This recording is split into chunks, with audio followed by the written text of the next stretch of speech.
Every strand on your head is a silent battlefield, where pride, pain, and rebellion twist tighter than any braid your mother ever forced into place. You think you understand beauty, but wait until you feel lacquer burn your scalp in the summer, heat or your fate unravel with a single fallen pin at the Empress's banquet. In ancient China, hair is never just hair. It is reputation, punishment, legend, and secret rebellion, all bound so tight you can barely breathe. What would you sacrifice to fit in? What would you risk to stand out? And what happens when the rules you were raised with turn against you, leaving you with nothing but your own courage, your scars, and the strangest, most unforgettable story you will ever wear on your head? Keep listening, because this journey will leave you questioning everything you thought you knew about history, identity, and the cost of belonging. One excruciating, extraordinary hairstyle at a time. No warning greets you, just the strange hush that seeps through the cracks of ancient wood as dawn claws at your eyelids. The smell of yesterday's smoke and a bitter hint of medicinal herbs hangs heavy in the air. But that is not what drags you out of your dreams. It is the pressure, that crushing silent reminder, before you even open your eyes, that every part of you must serve a purpose in this world, especially your hair. Light peeks through the lattice window, painting nervous stripes across the splintered walls, but you are not allowed the luxury of lingering in bed. Outside, someone is already shuffling about, slippers scuffing, water splashing, voices clashing like pots and pans in the tiny courtyard. You cannot hide from the day ahead. Today, just like yesterday and every day before, you are at war with your own reflection. The blanket slips off your legs, rough and musty with sweat and old stories. The wood beneath your feet is cold, biting at your skin, making you wince. You breathe in, sharp and anxious, and force yourself to sit up straight. The room is crowded with shadows. One wobbly stool, a cracked table, and that squat bronze mirror, barely bigger than your palm. It waits for you, already judging. Every morning you wonder how you will make yourself presentable enough to walk outside and be seen, to hold your head up under the weight of 1,000 silent expectations. No one ever tells you that your hair is more than just hair. Here, every lock is a page in your family's story. Your bloodline's reputation, your mother's sacrifices, your father's hopes, all twisted and pinned into whatever shape tradition demands. You have seen it in your grandmother's tired hands, your mother's sharp eyes, your siblings' quiet envy or relief. Hair in ancient China is a contract, signed in oil and pain, binding you to your ancestors and the future you can barely imagine. Someone calls your name, a thin, urgent sound. Your heart jumps. You scramble to the wash basin, icy water numbing your fingers as you splash your face, careful not to let a single hair fall out of place. One stray strand, one sign of carelessness, and whispers will follow you all day, nipping at your heels, hungry for a weakness. You see your own reflection flicker in the water's surface, then vanish as you shiver. This is not a moment for weakness. You dry your face and turn to that bronze mirror, clutching it in your trembling hands. Your own eyes stare back at you, tired but fierce. The light is cruel, catching every flaw. Pale skin stretched too tight over sharp cheekbones, dark circles you cannot wash away, and most of all, the tangled, stubborn crown of hair that refuses to obey.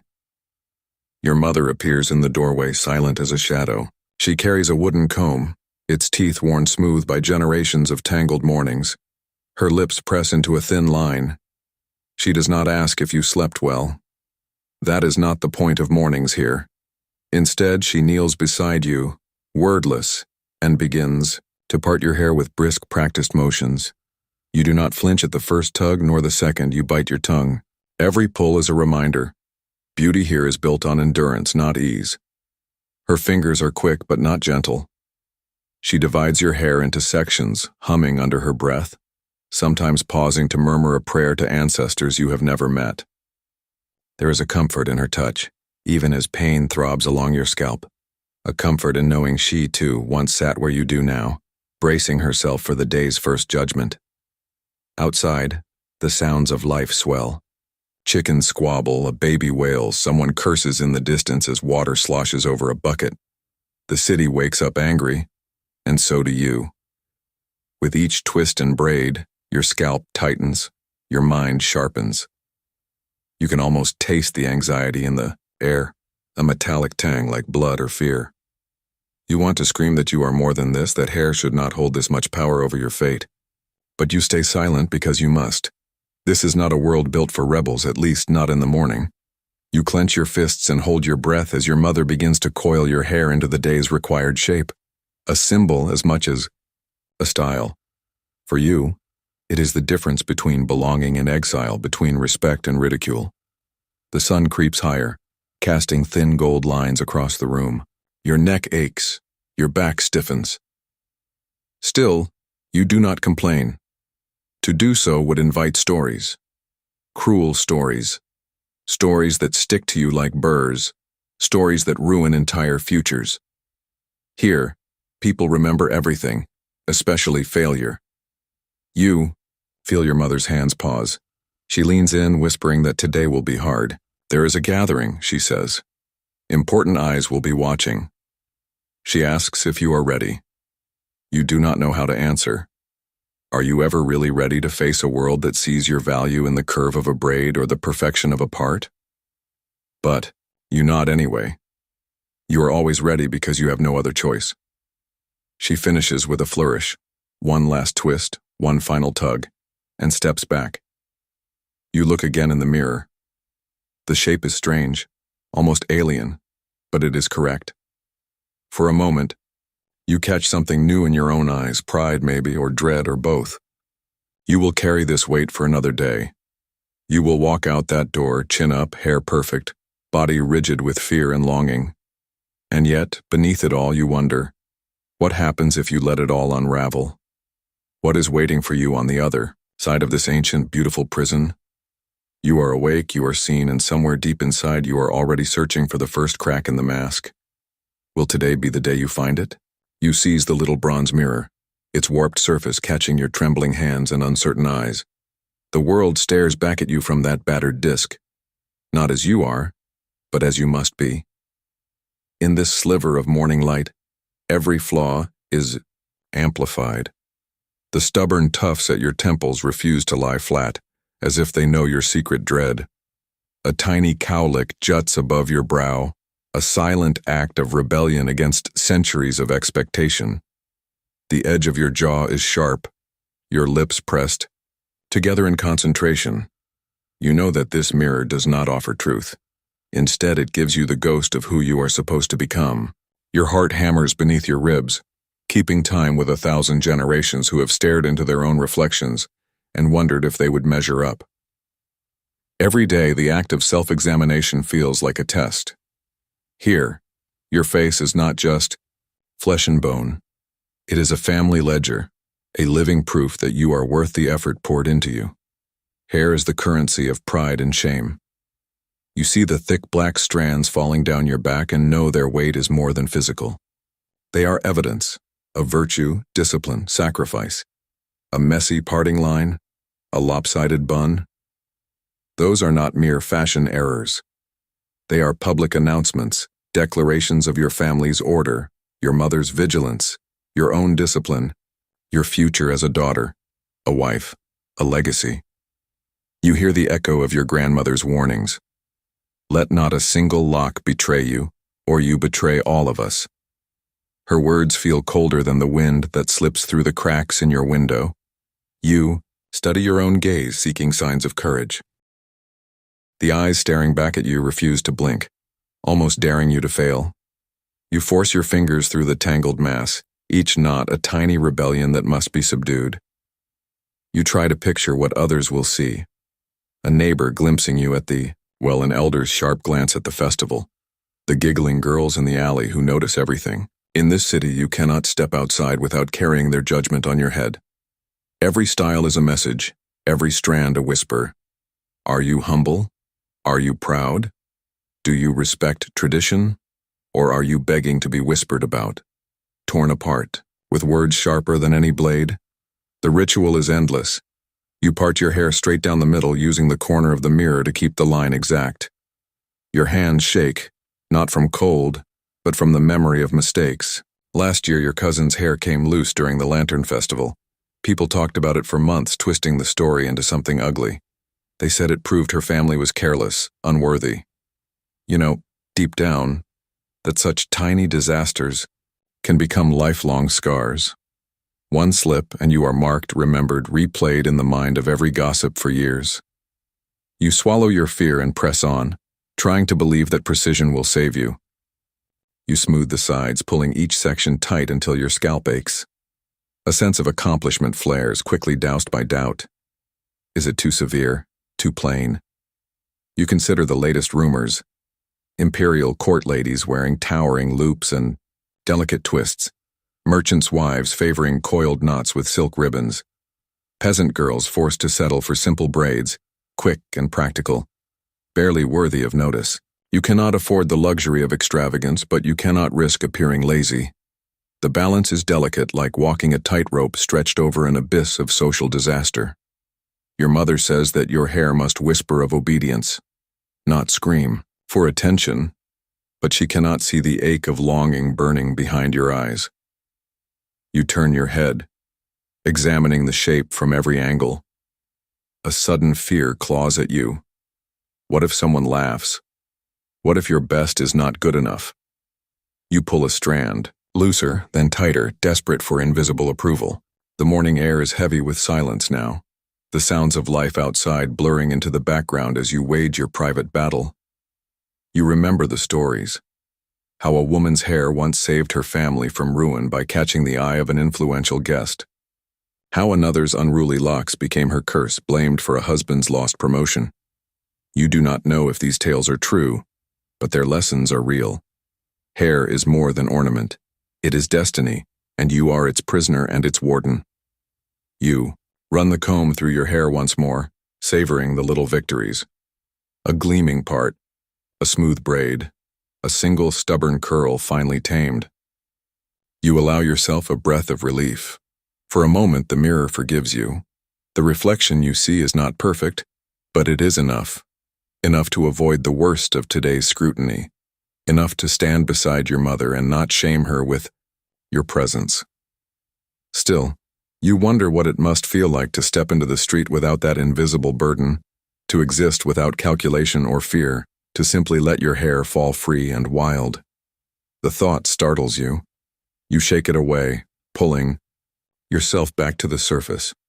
Outside, a rooster crows, a harsh, insistent cry that marks the point of no return. You will have to leave this room soon, to face the world and its ruthless eyes. You hesitate, gripping the mirror, searching your own face for courage. You know you must present yourself as the sum of everyone's hopes and disappointments, but deep inside, a sliver of defiance flickers. Is there more to you than this daily performance? Could you be remembered for something besides the way you tame or twist a single lock of hair? You cannot answer that. Not yet.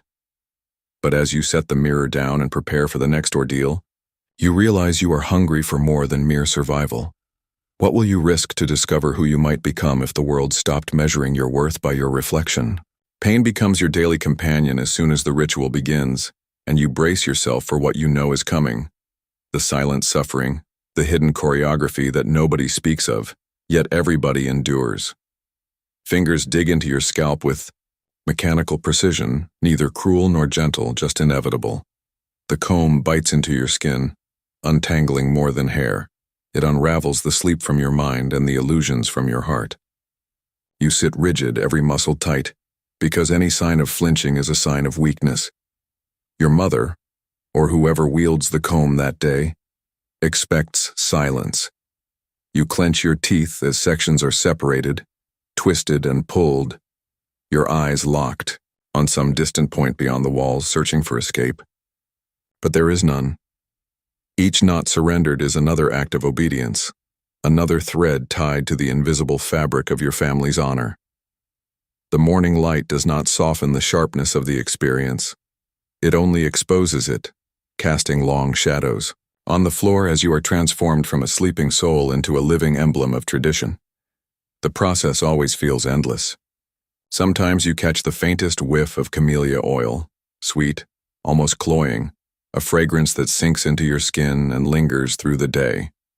You know you will carry it wherever you go, a scented reminder that beauty comes with its own brand of suffocation.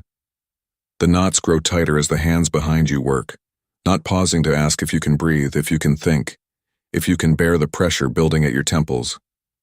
You want to cry out, but your pride is stronger. Tears would only prove that you are not ready for the world's judgment. You listen to the sound of hair being gathered and woven, the quiet scrape of fingernails, the occasional grunt of frustration, when a strand refuses to yield. There is no room for gentleness, only the relentless drive for perfection. You count the seconds, measure the passage of time by the changing rhythm of pain. The first bun is formed, coiled so tight it might as well be a steel band. Next come the knots, intricate, symbolic, impossible to replicate without years of practice. Each style has its own rules, its own hidden meanings. Some knots speak of maidenhood, some of mourning, some of celebration. You know you cannot choose your own. Your role, your age, your family's reputation all decide for you. The hands at your scalp move without hesitation, shaping you into someone worth seeing. You close your eyes and imagine yourself somewhere else, but reality is always sharper than your daydreams. You feel the first pins being driven home. Long, cold, unforgiving. They dig into your hair, sometimes scraping your scalp. Your breath catches, but you do not flinch.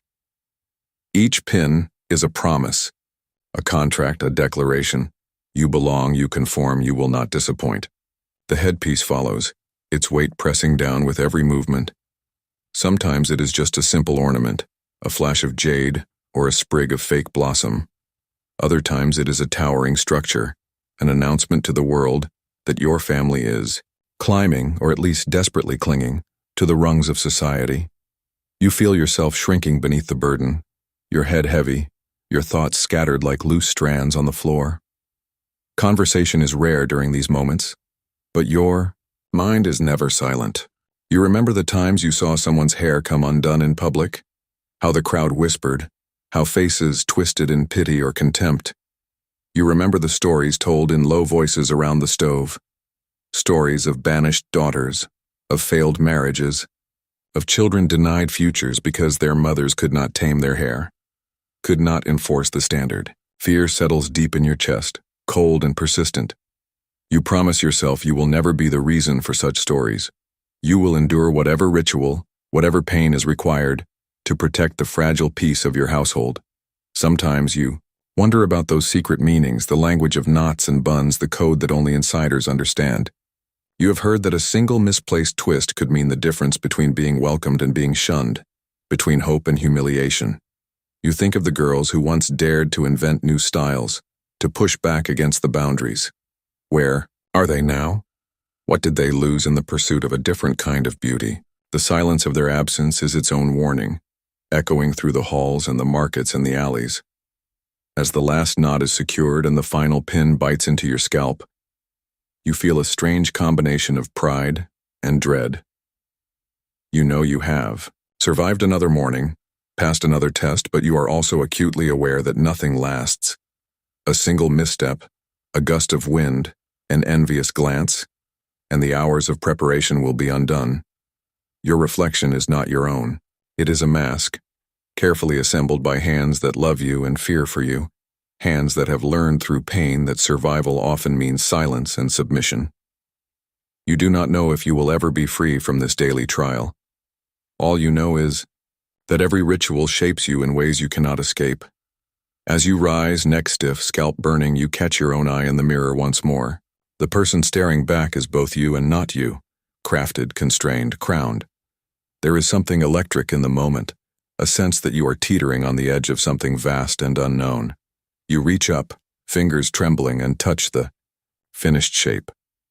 It is not comfortable, it is not easy, but it is necessary. And as you step away from the small wooden stool, you wonder, what will it take for you to create your own ritual, your own meaning? From the pain you have learned to endure, the scent of camellia oil seeps into your pores before you have even left the shadowed safety of your room, a syrupy promise of both protection and suffocation. Servants appear like ghosts, hands gloved in the slick residue of years' worth, of beauty routines, their fingers moving with swift authority as they dip combs into lacquered bowls. The oil's richness clings to everything, your hair, your skin, the rough linen of your tunic. You breathe it in, sweet and overwhelming, feeling it slide down the back of your throat and bloom behind your eyes. This fragrance is not a choice, it is a requirement, a shield against the dry air, against judgment, against shame. Every application is a silent command. Blend in, shine, do not let your hair betray your station or your secrets. You try not to cough as thick droplets are worked into your scalp, massaged in circles that sting from yesterday's ritual and the day before, and every day you can remember. Each brushstroke drags the oil deeper, coating every strand until your hair shines with unnatural gloss. You feel heavy, your head slick with effort and expectation. No one asks if you like the sensation. No one questions the discomfort, the faint itching, the prickle at your neck, the way the camellia scent drowns your thoughts. It is what mothers do for daughters, what sisters learn from grandmothers, what you will one day do for someone else if you survive this world long enough to pass the knowledge down. The oil is not just for looks, it is insurance against disaster. Unruly hair is a kind of sin here. Stray flyaways, frizz, a dull strand. Anyone could signal laziness or, worse, disrespect. You remember your aunt's humiliation the year her oil ran out before the New Year festival. Her shame lasted much longer than the scent ever could. Servants' hands, skilled and silent, divide your hair into sections so precise you imagine they could measure your future by the parts. Your scalp tingles beneath their fingers, the camellia oil sealing in each careful twist and knot. You learn quickly to accept the sensation, cool, then hot, then almost numb. The oil's texture thickens, leaving your hair smooth as silk and just as slippery. You know to keep your neck rigid, to hold still while a fine-toothed comb chases the smallest imperfections. You imagine what would happen if you moved, how the oil might spatter your robe, how the servant's eyes would narrow, how your mother would click her tongue in quiet dismay. There is never a break in the rhythm. The process is relentless. More oil, more combing, more whispered advice you cannot afford to ignore. Each woman in the room, whether family or servant, carries her own memories of humiliation and triumph tied to this ritual. You overhear their low voices, sharing stories of disastrous mornings, of a neighbor's daughter whose unpolished braid brought ridicule to the whole household. You listen to warnings. Never rush the oil. Never let the bowl tip over. Always check for clumps or residue that might show in sunlight. The stakes are clear. In a world where your worth can be unraveled by a single out-of-place hair, there is no such thing as being too careful. You stare at the wall, fighting the urge to squirm, and let the weight of the oil sink into your scalp. It is a strange comfort the way it anchors you, tethers you to this moment, to these women, to this unspoken agreement that pain and beauty must always hold hands. Sometimes, when the oil has been perfectly applied, you catch a glimpse of yourself, in a copper tray or the reflection in a window. Your hair gleams with impossible smoothness, so bright it almost seems like armor. But you know the truth. Beneath the shine, your head throbs, your skin aches, and every nerve is alive with the knowledge that this protection is temporary. A single careless gesture, a gust of wind, and all of it will be for nothing. Still, you do not protest. You nod when they tell you to nod, lean forward when commanded. You let them bind your hair in the day's approved pattern, weaving the oil-soaked locks into shapes you have practiced since childhood. Shapes that carry hidden messages about your age, your status, your family's hopes and fears. You learn to recognize the pride in your mother's eyes when your hair catches the light just so. To feel the sting when her gaze flickers with disappointment. The oil is more than a barrier against dryness or disapproval. It is a glue that binds you to the people who love you, who fear for you, who sometimes hurt you in their efforts to protect you from a world that will not forgive even the smallest mistake. The ritual ends with a final pass of the comb, a satisfied murmur, the soft click of a hairpin locking everything into place. You are dismissed, free to stand, your hair now an unspoken promise that you will do what is required, that you understand what is at stake. Yet as you inhale one last breath of that lingering camellia sweetness, your mind drifts. You wonder what it would be like to refuse the oil, to feel the wind against your bare scalp, to let yourself be wild and unpolished even for a moment. You do not know if you will ever have the courage to try, but the thought lingers, as stubborn as a stray strand that refuses to be tamed. What would you risk for a breath of freedom, and what would you gain if you found the answer? Whispers travel faster than footsteps in the courtyard, each one curling around you like invisible threads tightening as the day unfolds. You catch them the moment you step outside, sharp, fleeting, hungry for scandal. Two ants huddle by the washing line, their voices a blend of laughter and warning as they dissect a neighbor's disgrace. A young girl tugs at her mother's sleeve, eyes wide with a mixture of awe and dread, pointing at a cousin whose hair collapsed at last week's festival, the memory still fresh enough to sting. It is not just talk, it is currency, the unspoken, language that keeps every household in line. You realize that hair here is never just personal. It is a signal, a flag, a coded confession fluttering in the wind. A style worn too high hints at ambition. A single loose lock suggests carelessness or hidden rebellion, and a new braid can ignite suspicion or admiration depending on the observer's mood. You walk slower than you want to, every step measured, the back of your neck prickling beneath the weight of dozens of unseen eyes. It is not paranoia, it is tradition passed down from mother to daughter in soft warnings. Never turn your back on gossip, never assume you are above scrutiny. The courtyard is a theater, and you are always on stage. You hear them comparing the gloss of your camellia slick hair to the dull braids of a girl whose father gambled away his fortune. You hear snickers, someone's bun listed to the side yesterday, a disaster as public as any court sentence. You feel both relief and envy. Today, for now, you are not the subject, not yet. Still, you know your turn will come. Children barely old enough to speak mimic the gestures of their mothers, tugging at imaginary knots and sighing over pretend mistakes. You remember when you used to play like that before the pressure hardened into something you wore like a second skin. You watch older women with their hair set in elaborate loops, pins gleaming like silent trophies, every ornament a chapter in their life story, every stray strand a possible tragedy. The air is filled with the sounds of life, but you are more aware of the silence that falls when something goes wrong. The sudden, brutal quiet that means a reputation is being quietly unraveled. Your stomach knots as you pass a group of girls, your own age, clustered near the well. Their laughter is sharp, too loud, each glance quick as a needle. They talk about the widow who dared to wear her mourning braids a month too long, the merchant's wife who flaunted a court style before anyone else, the servant who lost a ribbon and was sent home in shame. Their words are weapons, slicing at the fabric of their world, shaping destinies with nothing but a whispered sentence and a shared look. You wonder if you will ever learn to wield gossip as deftly as they do, or if you will always flinch at its sting. You want to believe that you are above such petty things, but the truth is less noble.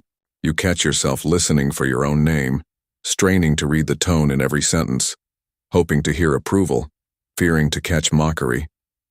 The line between respect and ridicule is so thin here you can almost feel it brushing your skin, a phantom thread that might snap at any moment. You remind yourself to keep your chin level, your back straight, to move as if you are untouchable, even though you know everyone is vulnerable to the right rumor.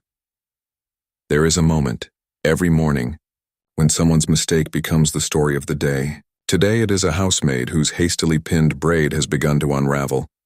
You watch as the news travels, one gasp, two whispers, three giggles, and suddenly everyone knows. Everyone is watching. The girl's face burns red, her hands fluttering uselessly at the loose hair, her eyes shining with humiliation she will not soon forget.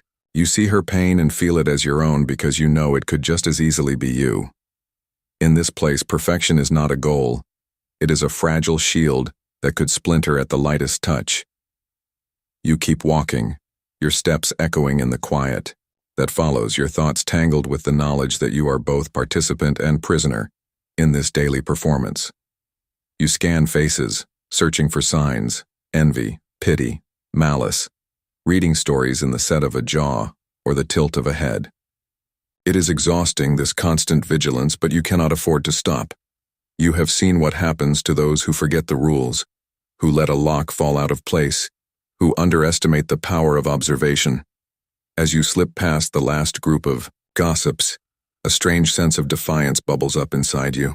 What if you let your hair fall free, dared them to say your name, made yourself the center of their stories just for one day?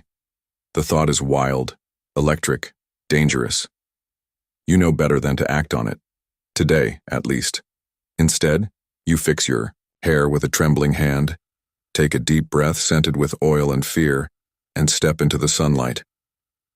You wonder how long you can keep up the performance before you become the next headline in someone else's whispered conversation, and just beneath the dread, something bolder stirs.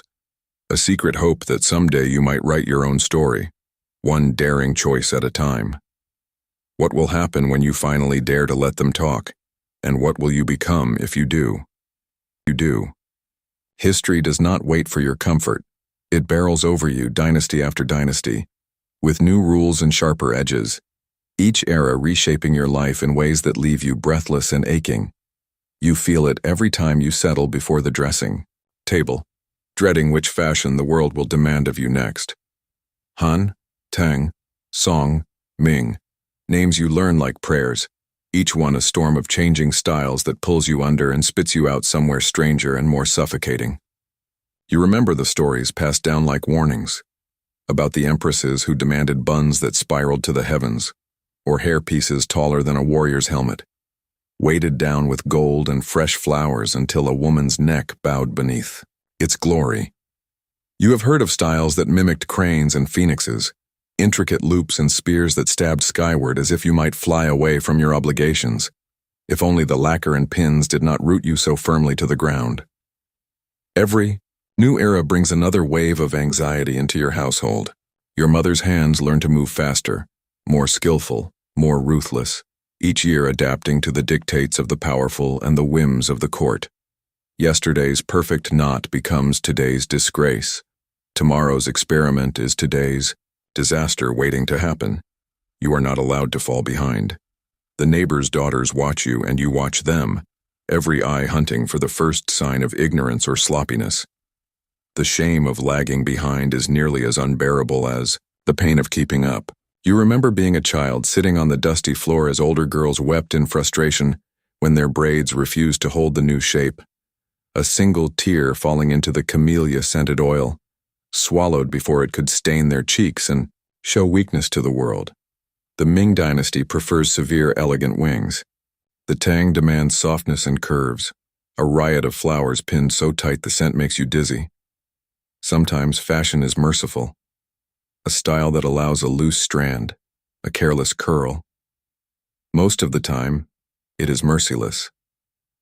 The higher your hair, the higher your risk. The more elaborate the style, the more chance of collapse, disaster, mockery.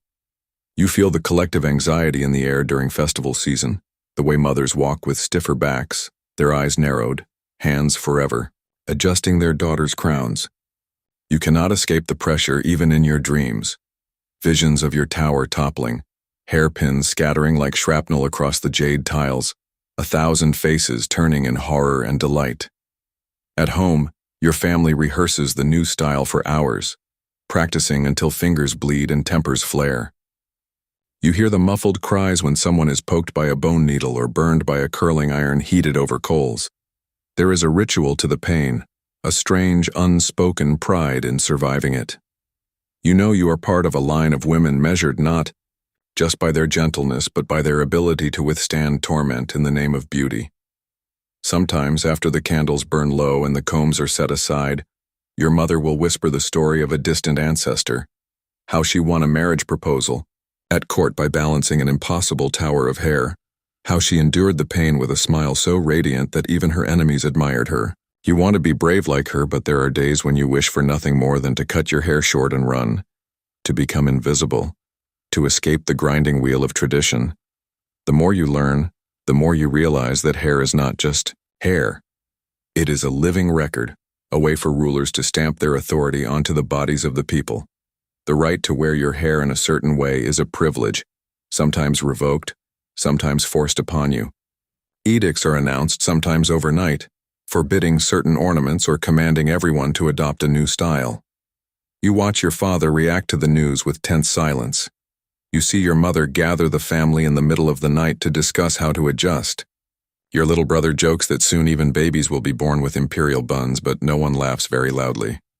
You all know that change can be dangerous. It is not just your reputation on the line, but your safety, your future, your families, fragile, standing in a world that delights in catching the unprepared. You understand that every pin, every coil, every drop of oil is a negotiation with the world outside your door. You become a historian without meaning to, charting your life by the changing shapes on your head. You wonder what will come next. A new dynasty, a new empress, a decree that will undo all the hours you have spent perfecting what is required today. You cannot control the future. You can only survive the present, adapt to each fresh tyranny of fashion, and hope that you are not the one whose hair collapses first at the next gathering. Still, as you lay your head down at night, scalp sore and spirit restless, you cannot help but wonder, how many more times will you be asked to reinvent yourself, and what pieces of you will disappear with every twist of fate? A dull throb sets in at the base of your skull, the quiet warning of a weight you will carry all day. You cannot recall a time when your neck did not ache, your shoulders did not stiffen beneath the strange, beautiful burdens that transform your head into a living sculpture. The ornaments are not light. Gold hairpins shaped like dragons and cranes dig into your scalp with every movement. Shell combs press just a little too tight, leaving crescent marks hidden beneath carefully arranged locks. Strings of beads sway and click with your every step, each one reminding you that luxury is never truly comfortable. You feel every ounce, every needle, every flower, every polished stone, pulling you downward, making you smaller even as the world expects you to rise above it. It is a test, and everyone knows it. The more elaborate the style, the more pain you are expected to endure in silence. You never complain. To do so would invite ridicule or, worse, pity, neither of which you can afford. The sensation is both numbing and electrifying, a constant tightness at your temples, the burn along your parting, the sharp sting when a pin finds skin. At festivals, the pain becomes sharper still, as mothers add new ornaments, fresh flowers, delicate hair cages, heavy jade pieces that shimmer in the sun and seem to double their weight with every step. Your head throbs, your eyes water, but you keep your posture rigid. You watch other girls do the same, their faces masks of determination and pride, never once betraying the ache that threatens to break them. There are tricks to surviving it. Little movements, practiced over years, to relieve the worst of the strain. You learn to stretch your neck at odd angles, to tilt your head as if deep in thought, to subtly shift a pin or loosen a ribbon without anyone noticing. Sometimes you pray that a breeze will cool your scalp, that someone will call you away for an errand just so you can slip off a single pin in secret and press your fingers against the sore spot. Even a moment's relief feels like stolen treasure, but mostly, you endure. That is what is expected. You have watched your mother do it and her mother before her.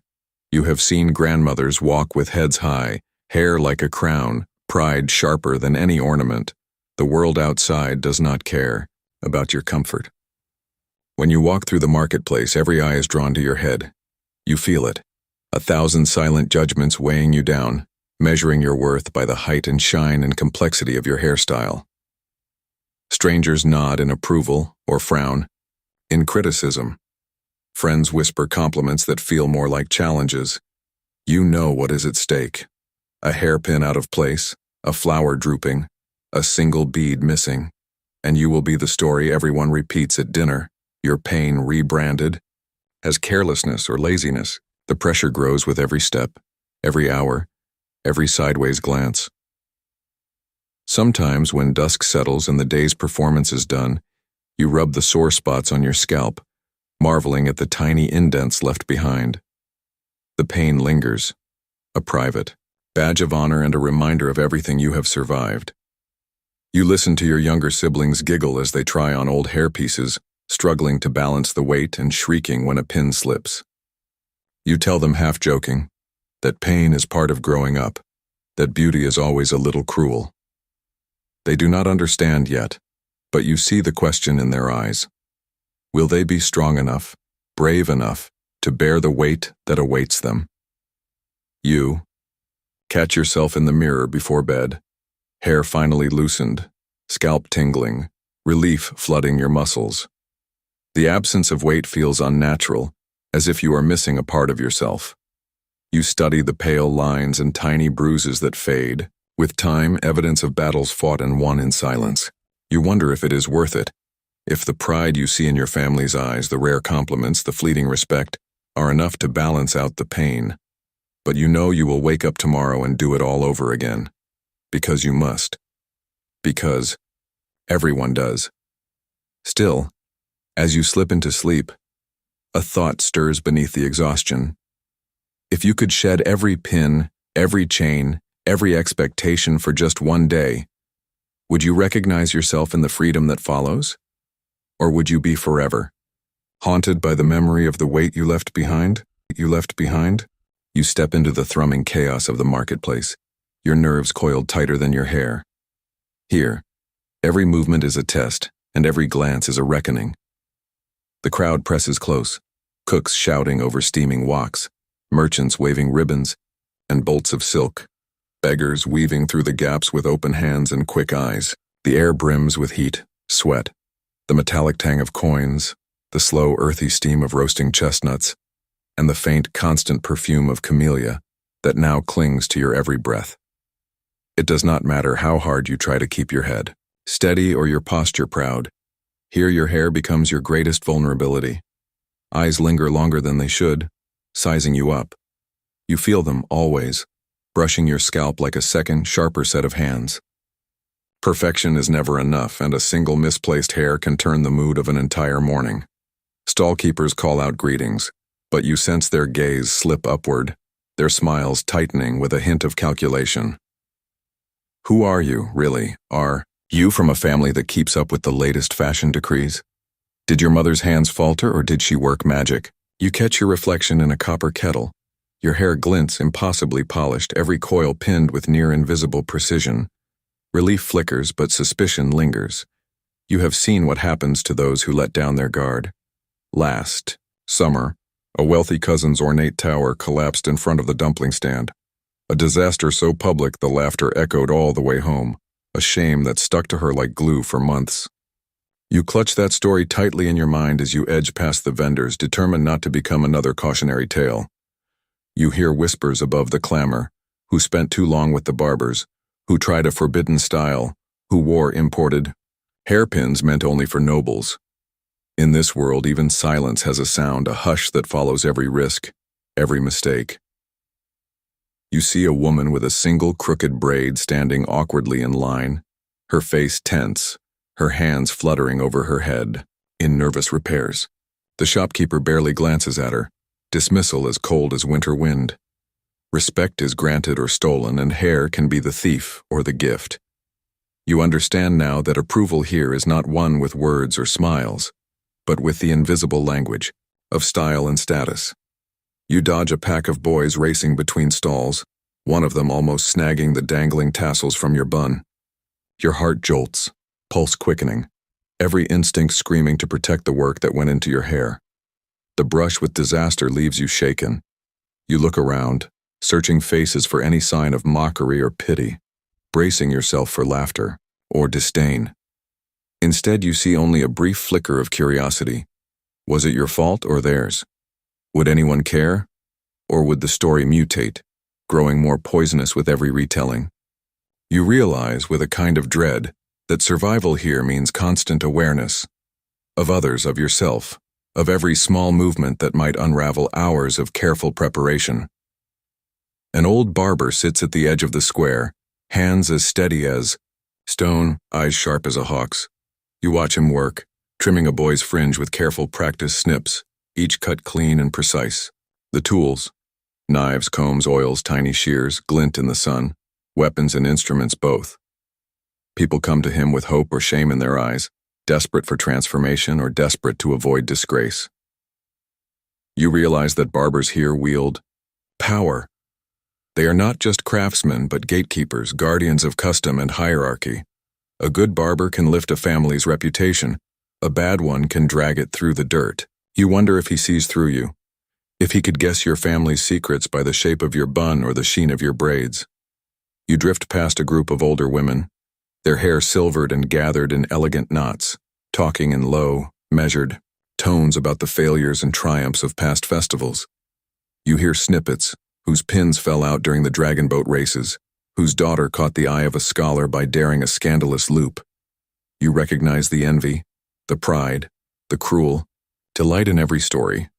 You feel it wrap around you like a net, both suffocating and inescapably familiar. You remind yourself to keep your movements careful, your hands at your sides, your head high but not too high. Respect, once won, is slippery. A single slip can send you tumbling, a lesson you learn again and again. Amid the din, you pass a quiet corner where an old woman sits selling simple ribbons, plain, practical, not meant for show. She sees your gaze linger, and a sad, knowing smile flickers over her lips. For a moment, you wonder what it would feel like to choose something so humble, to step away from the endless dance of status and scrutiny. The thought is fleeting. The world drags you forward. Your place in it is already chosen, defined by the braids and knots and shining ornaments that mark you as someone to be judged, measured, envied, or condemned. By the time you leave the marketplace, your senses are frayed, your head aching with the effort of holding yourself together. You know you will remember every whisper, every glance, every subtle shift in the air that signaled approval or dismissal. You also know you will come back tomorrow and the day after, locked in the same silent competition, because you have no choice. Yet as you walk home, you wonder, what would happen if you stopped caring? Would the world crumble, or would you finally see it for what it really is beneath the shine? The question pulses beneath your carefully pinned hair, daring you to look past reflection and reputation, just once, and find out. You listen closely, drawn into the slow-burning theater of hairdressers and barbers, the way their tools glitter, like unsheathed blades in the sun. They do not simply style hair. They wield it, reshape it, command it, and sometimes destroy it. You watch a girl's hands shake as a barber lifts a razor to trim her fringe, her eyes locked on his face for any hint of mercy or mockery. There is no comfort here, only calculation. The scissors snip with a sharp, final certainty. Every motion is a risk, every cut a gamble. You feel it deep in your bones, the fear that one misjudged movement could undo your standing, could change your story for years to come. Reputation hangs by a thread, sometimes quite literally. The combs clack, the razors flash, the conversation always walks a razor's edge between flattery and warning. Barbers become something more than craftsmen. They are arbiters, both revered and resented, with the power to grant or withhold approval at will. You notice the hierarchy even among them. Those allowed to work on the highest officials' wives, those stuck trimming the hair of peasants and the shamed. A respected barber holds the stories of entire families in the knots and lines of his comb, his silence both shield and weapon. You hear a mother beg for a little more length, just enough to mimic the court's latest style, her voice trembling with hope and humiliation. The barber nods, but you see the flash of judgment in his eyes before he bends to his work.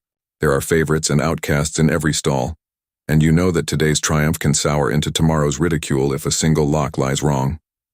You feel the pressure in your own scalp as you watch. There is a strange intimacy to these moments, a closeness that stings. You recall the first time your mother entrusted your head to a stranger, how you sat as still as possible, back straight, hands knotted in your lap, listening to the hush of everyone around you. You could not read the barber's face, only the concentration in his hands, the quick, silent verdict as he finished and stepped away. Your family's reaction mattered even more. A smile meant relief. A frown, a small sigh, could haunt you for weeks, shadowing every step you took in public. You learned then that hair is not about vanity, but about survival, about being good enough, invisible enough, admired enough to blend in and stand out at exactly the right moments. You see the cost in others, too. There is a woman who flinches at every touch, her head turned away so her tears will not be seen. Another sits quietly as a hairdresser weaves fresh flowers into impossible patterns. her eyes distant and resigned. The salon's laughter feels brittle, every joke laced with warning. Someone is always watching. Even the children seem to understand, their games echoing the same gestures, the combs, the scolding, the little triumphs when a knot is finally tamed. The older women watch with knowing smiles, their silence a reminder that all this has happened before and will happen again. Yet in this crucible, you witness moments of brilliance. How a master's fingers can take tired, tangled hair and transform it into something alive, something that almost glows in the afternoon light. For a second, you believe that beauty can be magic, that a clever cut or an artful twist could change a life, rewrite a destiny. But the illusion never lasts long. A slip of the hand, a distracted gesture, a rumor of favoritism or mistake, and the spell shatters, replaced by nervous laughter or outright scorn. The margin for error is so slim it might as well be a blade's edge. You know there are secret rituals, whispered bargains struck in back rooms for a little extra oil, a private lesson in the latest braid, a promise not to mention a ruined fringe or a clumsy attempt at a courtly style. Power shifts quickly. Today's celebrated hairdresser might be tomorrow's scapegoat if the wrong person is displeased. You feel your own vulnerability as you sit waiting your turn, the weight of expectations settling around you like a net. There is no escape.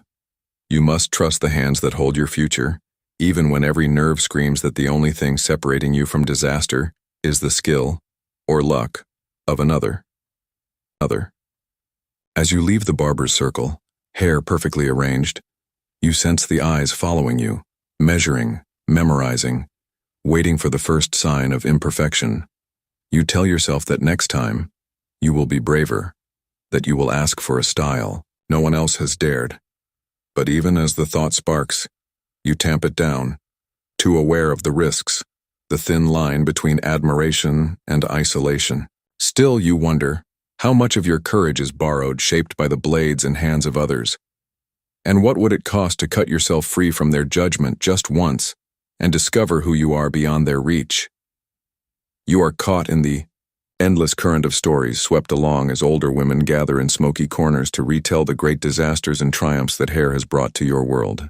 You hear again and again about the imperial concubine whose elaborate topknot, crafted for hours, lacquered and adorned until it gleamed like obsidian, collapsed in front of the emperor during the spring festival. The whole court gasped. The concubine's rivals smiled behind fluttering fans, and her fate was sealed by that single moment. You can almost taste the tension that must have hung in the air, as heavy as incense, the fear and shame so sharp they would burn your throat if you dared to breathe. Every girl knows that story. Every mother tells it as a warning. You feel the shiver of dread, knowing how a misplaced pin or a wilted blossom could decide not just your day, but your destiny. You listen as the tales twist and build, each one stitched with envy and regret. There is the noblewoman whose midnight, hair, piled higher than any other, drew gasps of awe at the lantern festival, until her jealous cousin slipped a few drops of oil on the stairs. When she slipped, her towering hair toppled and her reputation with it. Or the merchant's daughter who tried a forbidden style rumored to be favored by palace spies. The neighbors whispered that her family was plotting treason, and by the end of the month her father's business was in ruins. You realize that hairstyles are never just fashion. They are weapons, shields, traps, and escape routes, all woven together and set upon your head. Sometimes the stories are quieter, there, tragedies hidden in small gestures and sharp glances. You recall the tale of a seamstress's apprentice who let her braid fall loose during a feast. A single strand, trembling on her shoulder, was enough to fuel whispers of sloth and secret sorrow. She found herself passed over for marriage, her future pinched smaller with each rumor that circled like hungry crows. You know the lesson by heart. In this world, small mistakes are not forgiven, and beauty is measured by the tightness of your control. The tighter the style, the tighter your grip on your own fate. Or so you are taught to believe. There are moments, too, of stolen victory, rare and brilliant as fireworks. You hear how an outcast, banished for daring to braid her hair in mourning, before her father's body was cold, returned years later in defiance, her hair shorn to the scalp. No one recognized her at first, but her courage, Her refusal to play by the rules became its own legend. Now, sometimes, a rebellious girl will cut her hair short in secret, hoping to borrow a sliver of that old dangerous magic. You wonder what it would feel like to be remembered for your boldness, not your compliance. Amid all this, you sit with your own memories, the sharp sting of pins, the slow ache of long hours spent under your mother's critical gaze, the mingled pride and terror when you finally saw your hair arranged just so. You know deep down that you have already sacrificed pieces of yourself to avoid becoming the next disaster everyone talks about. You are grateful for the stories. They warn, they instruct, they remind you that you are not alone in your struggle. But they also imprison you. Each retelling builds a thicker wall of caution around your dreams, making every step outside the boundaries feel like an act of war. In the echo of these tales, you feel your heart pound with both fear and longing. You want to be admired, to walk into the next festival with your hair so breathtaking that everyone must look. Yet you dread the thought of being watched so closely, of being measured and judged until all you are is a head of hair and a reputation, as fragile as spun glass. You wonder if anyone else feels the same, trapped by the stories of those who came before, yearning for a chance to write a new ending. Will you dare to become a legend, or will you let history's whispers keep you in your place forever? One pin, one rumor, one carefully crafted style at a time. Nightfall settles around you and the legends return. Those haunting tales that sneak between the cracks of laughter and sleep. Stories that knot themselves into your very roots. You lie awake, listening to the house settle, to the distant call of a night watchman and the lonely bark of a stray dog. Shadows creep across the floor, curling like stray locks left unbraided. In the dark, memory becomes sharper than daylight. You recall the stories of hair as code, secrets wound so tightly into plaits and buns that even a careful observer might miss their meaning. You picture messengers moving through lantern-lit alleys, hair twisted in ways only the initiated could. Read a single braid for danger, a hidden pin for hope, a streak of color for warning. Your heart beats a little faster, imagining the danger and excitement. The sense that beneath all this order something wild and subversive has always survived.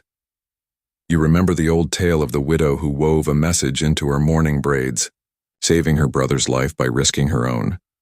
There is the ghost story of the bride who let her hair down in grief, wandering the city with black rivers pouring over her shoulders, her sorrow so fierce it stained the moon.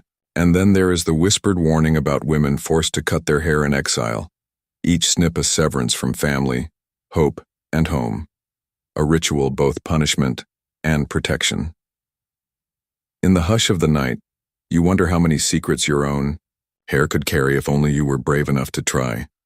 Not all legends are tragedies. Some are strange gifts, odd reminders that hair can be more than burden or badge. You think of the merchant's clever daughter, who disguised herself with a wig spun from horsehair and managed to slip through enemy gates. You hear your grandmother's voice, half amused, half proud, telling how great-grandfather fell in love when he glimpsed her elaborate bun gleaming at dusk, thinking she was a noblewoman, only to discover she had built her status with nothing but skill, patience, and a little stolen beeswax. The memory makes you smile, even as you feel the ache in your scalp from tonight's knots. These stories blur the lines between myth and memory, fear and hope. You realize, as you trace the part in your hair by moonlight, that every generation has hidden things in plain sight, using hair not just to conform but to rebel, to mourn, to declare joy or protest, to protect secrets worth dying for. You sense the truth? Hair in your world is never silent. It hums with the ghosts of 1,000 women, each one leaving a thread for you to find if you are willing to look. You long to be part of something bigger, to slip a message into a braid and send it into the night, to let your own story mingle with the whispers that will outlast your bones. But as the moon drifts across the sky and your family's breathing steadies, you wonder what your legend will be. Will you become a cautionary tale, your shame woven into festival gossip? Or will you learn to braid secrets into your style, small, defiant markers that only the bravest would recognize? The darkness presses closer, and your thoughts curl tighter. Tomorrow will come soon, and with it, the need to choose between safety and story. What legacy will you twist into your hair when the sun rises again? And will anyone ever know the real message you hide just beneath the surface?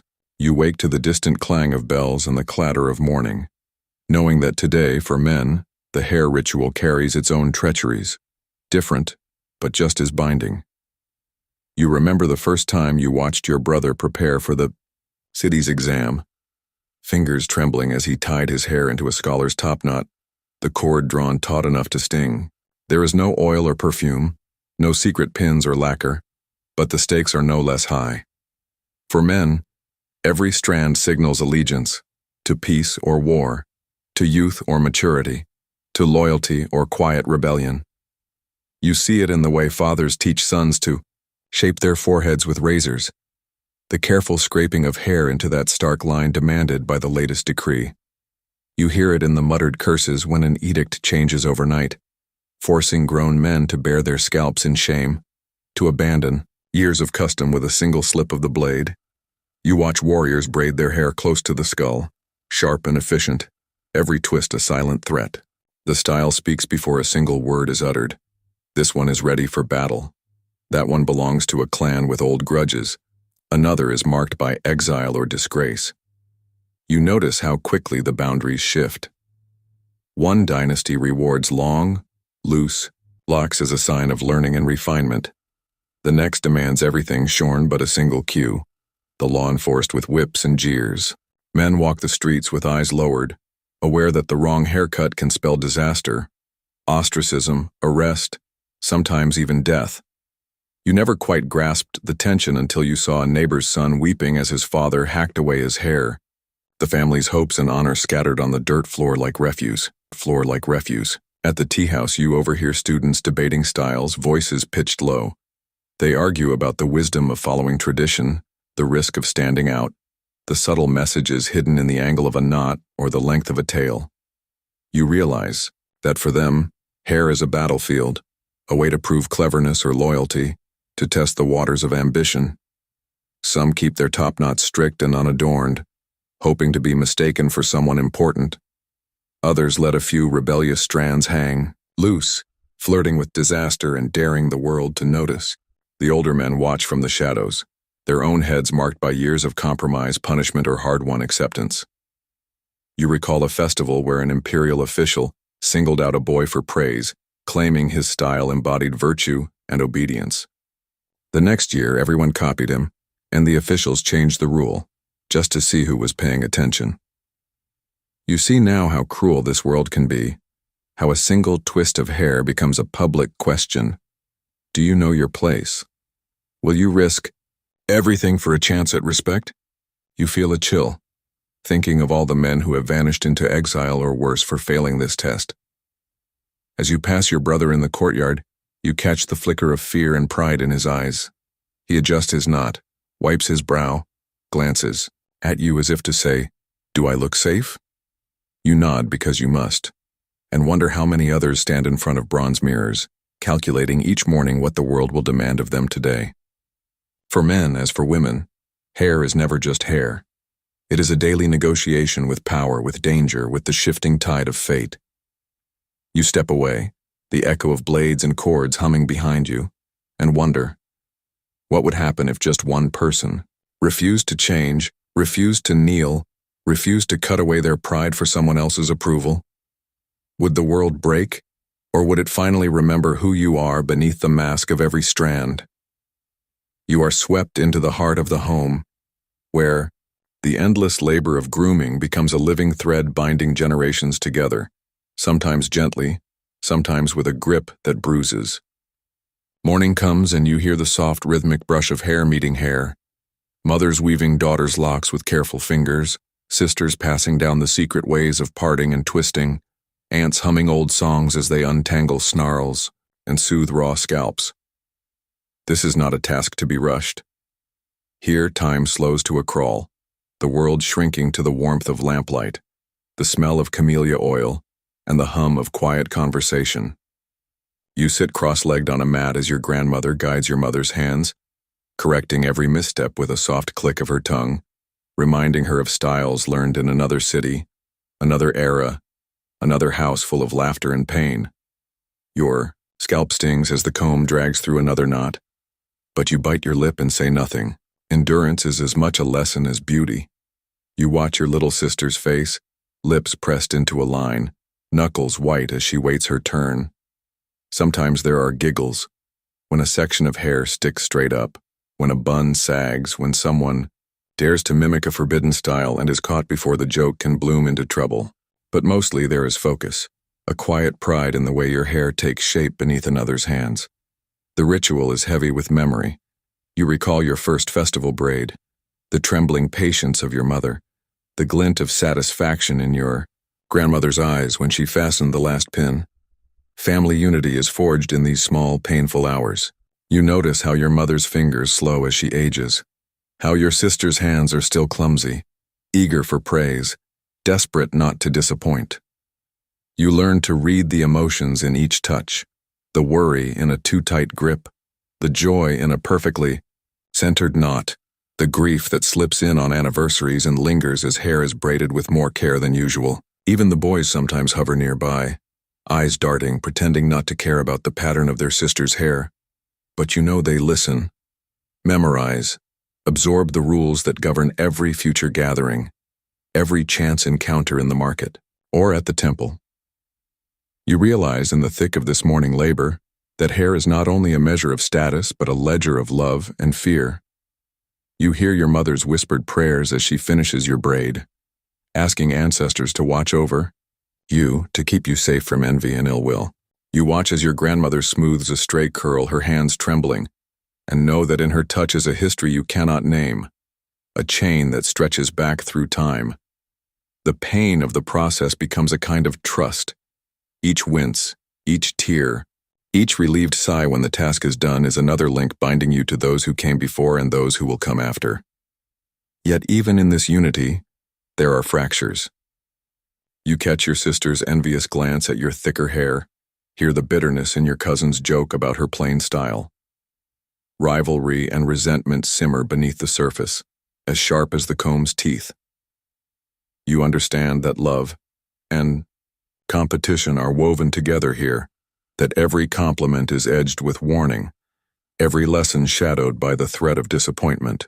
You promise yourself silently to remember the warmth more than the pain, to carry forward the moments of tenderness instead of the wounds.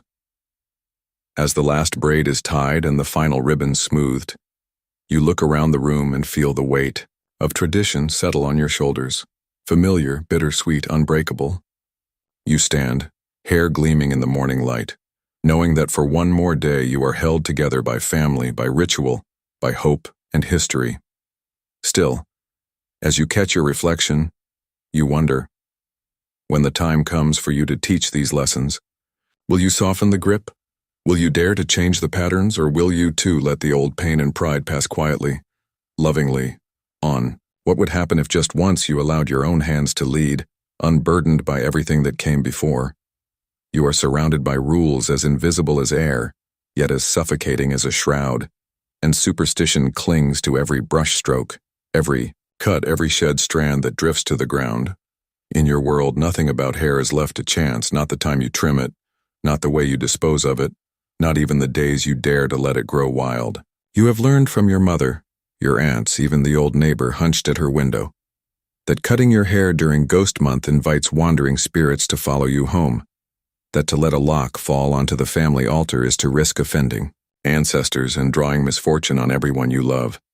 You remember the sharp slap to your wrist the first time you brushed your hair too close to the kitchen stove. Flames and hair are a dangerous omen, a silent promise of hunger or disaster in the coming year. Superstitions knot themselves around, your daily routines whispering warnings in your ear.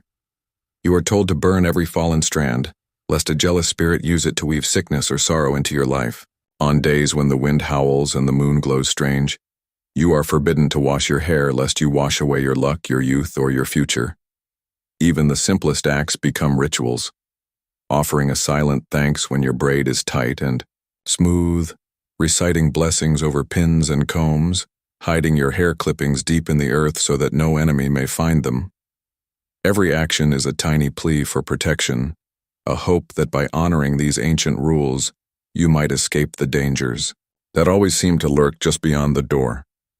The weight of superstition settles on your shoulders, heavier even than the most elaborate hairpiece. You remember family stories?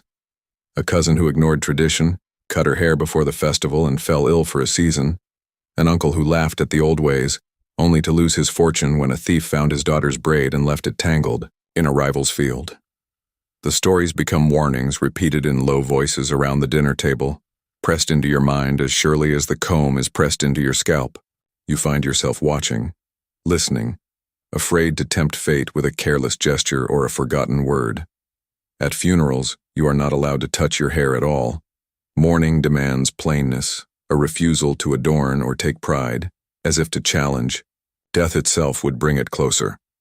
At weddings, your hair is washed with special herbs, braided in silence, adorned with charms to ward off the evil eye. Even in moments of joy, there is caution.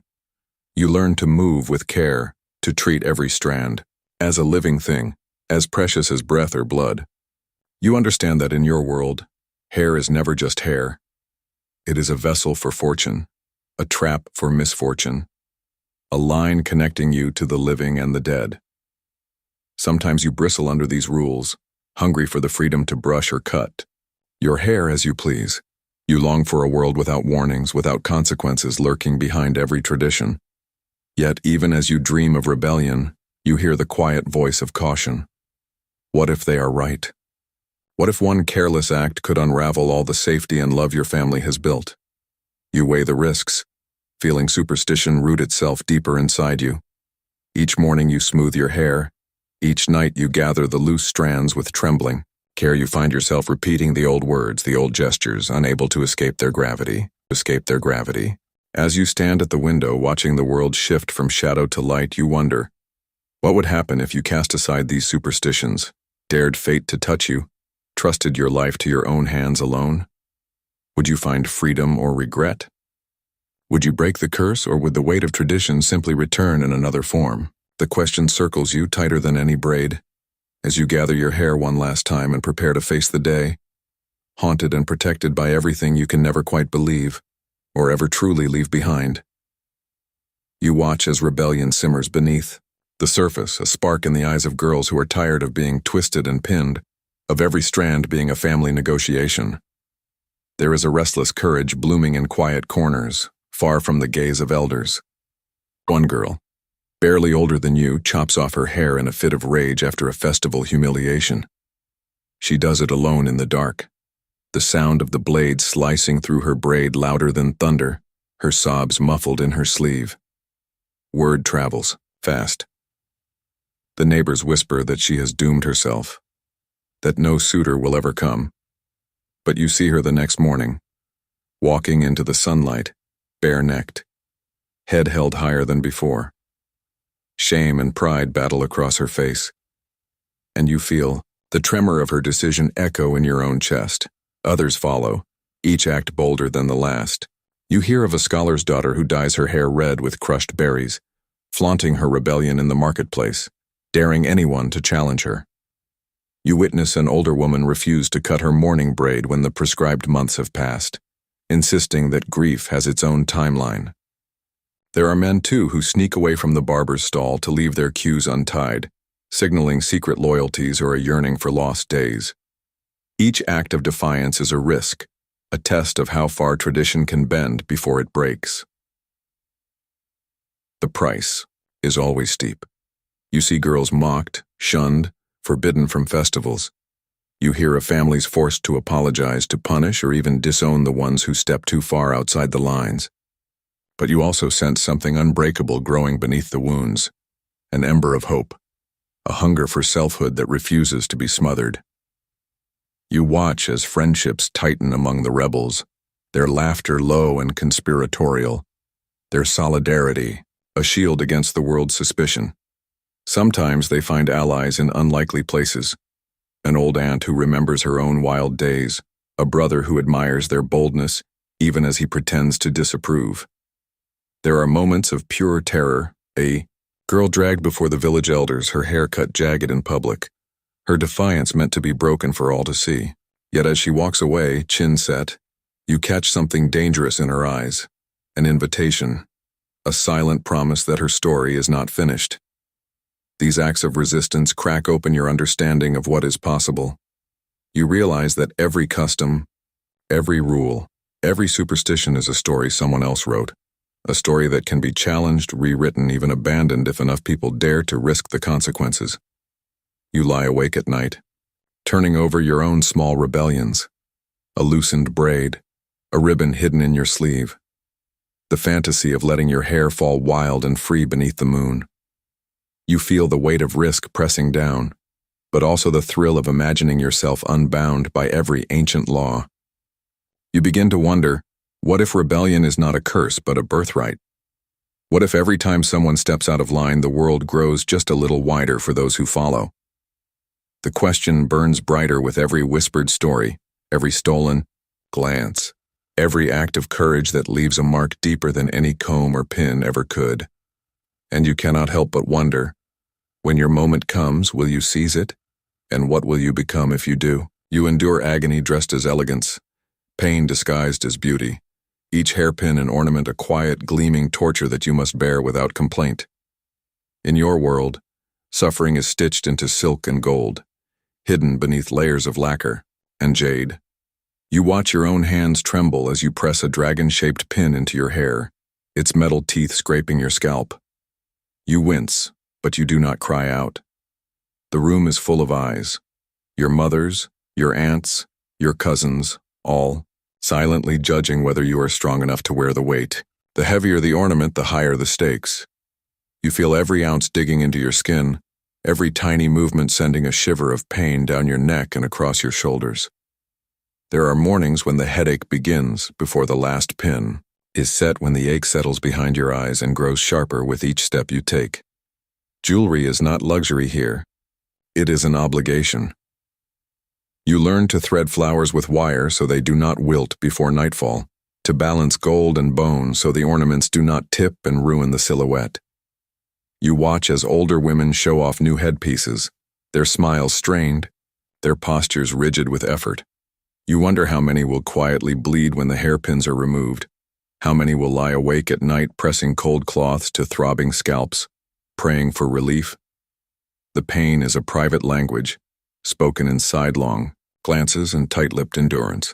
You learn it quickly, memorizing which styles leave the smallest bruises, which flowers have stems sharp enough to draw blood. The ritual of adorning yourself becomes an ordeal of calculation. How many pins before the pain becomes unbearable? How much jade before your neck begins to spasm? You practice walking with your head perfectly level, every step a silent vow to hold everything in place. You watch others fail. The sudden lurch of a heavy bun slipping sideways, the quick hands that dart up to adjust a tilting ornament, the flush of embarrassment that cannot be hidden. There is no mercy in these moments. Laughter rises, cruel and bright, and you remind yourself that you would rather suffer in silence than become the joke everyone repeats. Yet, even in this torment, there is pride. You see it in the way your mother's eyes soften when your headpiece gleams just right, in the morning sun, in the approving nods from neighbors who understand what it means to endure for beauty's sake. You catch your own reflection and marvel at the transformation, the way pain sharpens your jaw, how effort straightens your back, how defiance burns quietly behind your eyes. You realize that for a few fleeting hours, you wear the pain like a badge, a sign that you have survived another round in a world determined to test your limits. But when the day ends and the pins come out, your scalp throbbing and your spirit raw, you wonder if tomorrow's approval will ever make up for tonight's ache. There are moments, rare, precious, when someone laughs in spite of it all, tossing her head and sending gold dragons rattling. You wish you could do the same, could turn agony into defiance, beauty into freedom. But you know the cost.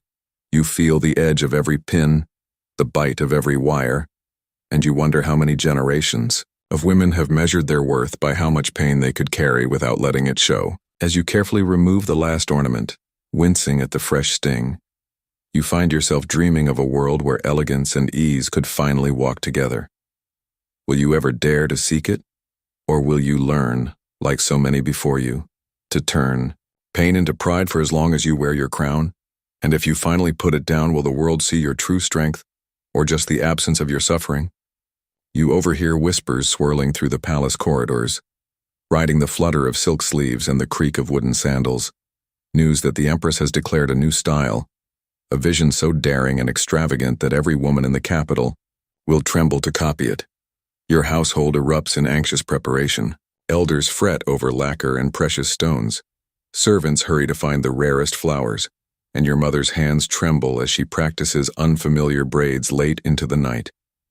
You feel the pressure blooming in your chest, a strange, suffocating excitement mixed with dread. The Empress's word is law, her taste the axis around which every fate will spin. To ignore her decree is unthinkable. To attempt and fail is to invite ridicule or even disgrace. You see the fear in your aunt's eyes as she recalls past disasters. A noblewoman whose failed imitation brought her family to ruin, a cousin shunned after her ornaments fell out at a banquet, her shame echoing for years. The day arrives, and you watch as your mother guides your hair into shapes you have never worn before, twists and loops that defy gravity, tiny jade beads threaded into impossible places, lacquer brushed on so thickly it shines like glass. The weight is astonishing, heavier than any crown you have ever known. Your scalp prickles with pain, but you dare not flinch. You see your sisters exchanging nervous glances, each one silently praying that her style will hold, that no pin will slip under the Empress's relentless gaze. The household grows quiet, tense as a drawn bowstring, every sound magnified, the snap of a comb, the soft breath as a final ribbon is tied, the rustle of robes as you stand to face the world. When you arrive at the palace, the air crackles with anticipation. Dozens of women line the marble halls, their hair towering, gleaming, each style more elaborate than the last. Some manage smiles, brittle and bright, others fidget in terror, hands fluttering to check every ornament, every flower, every strand. You feel your own heartbeat thundering in your ears, and the scent of lacquer and camellia is almost dizzying. The Empress appears at last, her own hair a masterpiece, twisted into spirals woven with pearls and golden dragons. A living sculpture that leaves everyone breathless. She moves through the crowd, eyes sharp, voice soft but absolute. Approval is a nod, a fleeting smile. Disappointment, a silence that chills the marrow. You catch her gaze for an instant and feel as if you are balancing on a knife's edge. Every lesson you have ever learned, every painful morning spent practicing, every secret hope for admiration, all of it converges in this one moment. Your neck aches, your scalp throbs, but you do not move. You feel your mother's pride behind you, your sister's hopes pressed into your back, the weight of generations hanging by a few fragile pins. When the Empress finally passes, you exhale, trembling with relief and uncertainty. The banquet begins, but you hardly taste the food. Your thoughts are tangled with the memory of her eyes, the silent verdict still burning on your skin. As you return home late that night, you see the consequences unfolding. Some neighbors celebrate, others weep in shame behind closed doors. The streets are thick with rumors, new stories already beginning to twist and grow. You wonder if the Empress's fashion will last a week, a year, a lifetime, or if tomorrow will bring another decree, another trial, another chance to rise or fall on the strength of your hair. The question haunts you as you drift into uneasy sleep. Will you ever find a way to please power and yourself at once? Or will every day end with the ache of having survived someone else's vision of beauty? You see the world split cleanly along, lines of wealth and class. Every knot, every ornament, every glint of lacquer becomes a code that only insiders can truly decipher. You notice how the servants rush through the morning with simple, practical braids, their fingers moving fast but never lingering, never decorating. Theirs is the hair of necessity, pulled tight and pinned close to the neck, so plain that it is almost invisible. Even the camellia oil, if used at all, is watered down and barely masks the smell of smoke or sweat. Their styles do not change with the court's decree, nor do they draw envy or praise. Instead, they serve as silent reminders of boundaries that cannot be crossed. Contrast blazes in the presence of nobility, whose daughters parade through the courtyard draped in silk and crowned with towers of artfully coiled hair, jade pins glinting, peacock feathers trembling with every step. Every glance at their heads is meant to elicit awe or intimidation. You see the lines drawn clearly in the faces of passers-by, a mix of longing and resentment. For nobles, hair is not just an accessory, but an announcement of dominance, a claim staked on the shifting stage of fashion and fortune. Every new style is a proclamation. We are ahead, we are untouchable, we can afford both the labor and the risk. You feel the sting of this hierarchy in every interaction. You remember the servant who was punished for mimicking a noble's bun, sent home in disgrace with her braids undone. You recall the day your cousin returned from the capital with her hair lacquered so thickly it shone like a black pearl, and how the whole neighborhood buzzed with gossip, admiring some, envying, others quietly calculating where everyone stood. In these moments you understand how much is decided by what is visible on your head, and how little by what is hidden in your heart. Festivals lay these divisions bare for all to see. As you walk among the crowds, you see the poor girls with their heads bowed, hair unadorned, hands fidgeting at their sides. Their eyes dart between the nobles, not daring to hope or dream. You see the merchant's wife nervously checking her bun in a bronze mirror, terrified of overreaching but desperate not to be mistaken for a servant. You realize that every choice is a gamble, too plain, and you risk invisibility, too bold, and you risk punishment or ridicule. Still you catch glimmers of resistance even here. A servant ties a red string in her braid, a secret nod to beauty and pride. A poor girl borrows a single hairpin from her friend, slipping it into her bun before slipping into the shadows.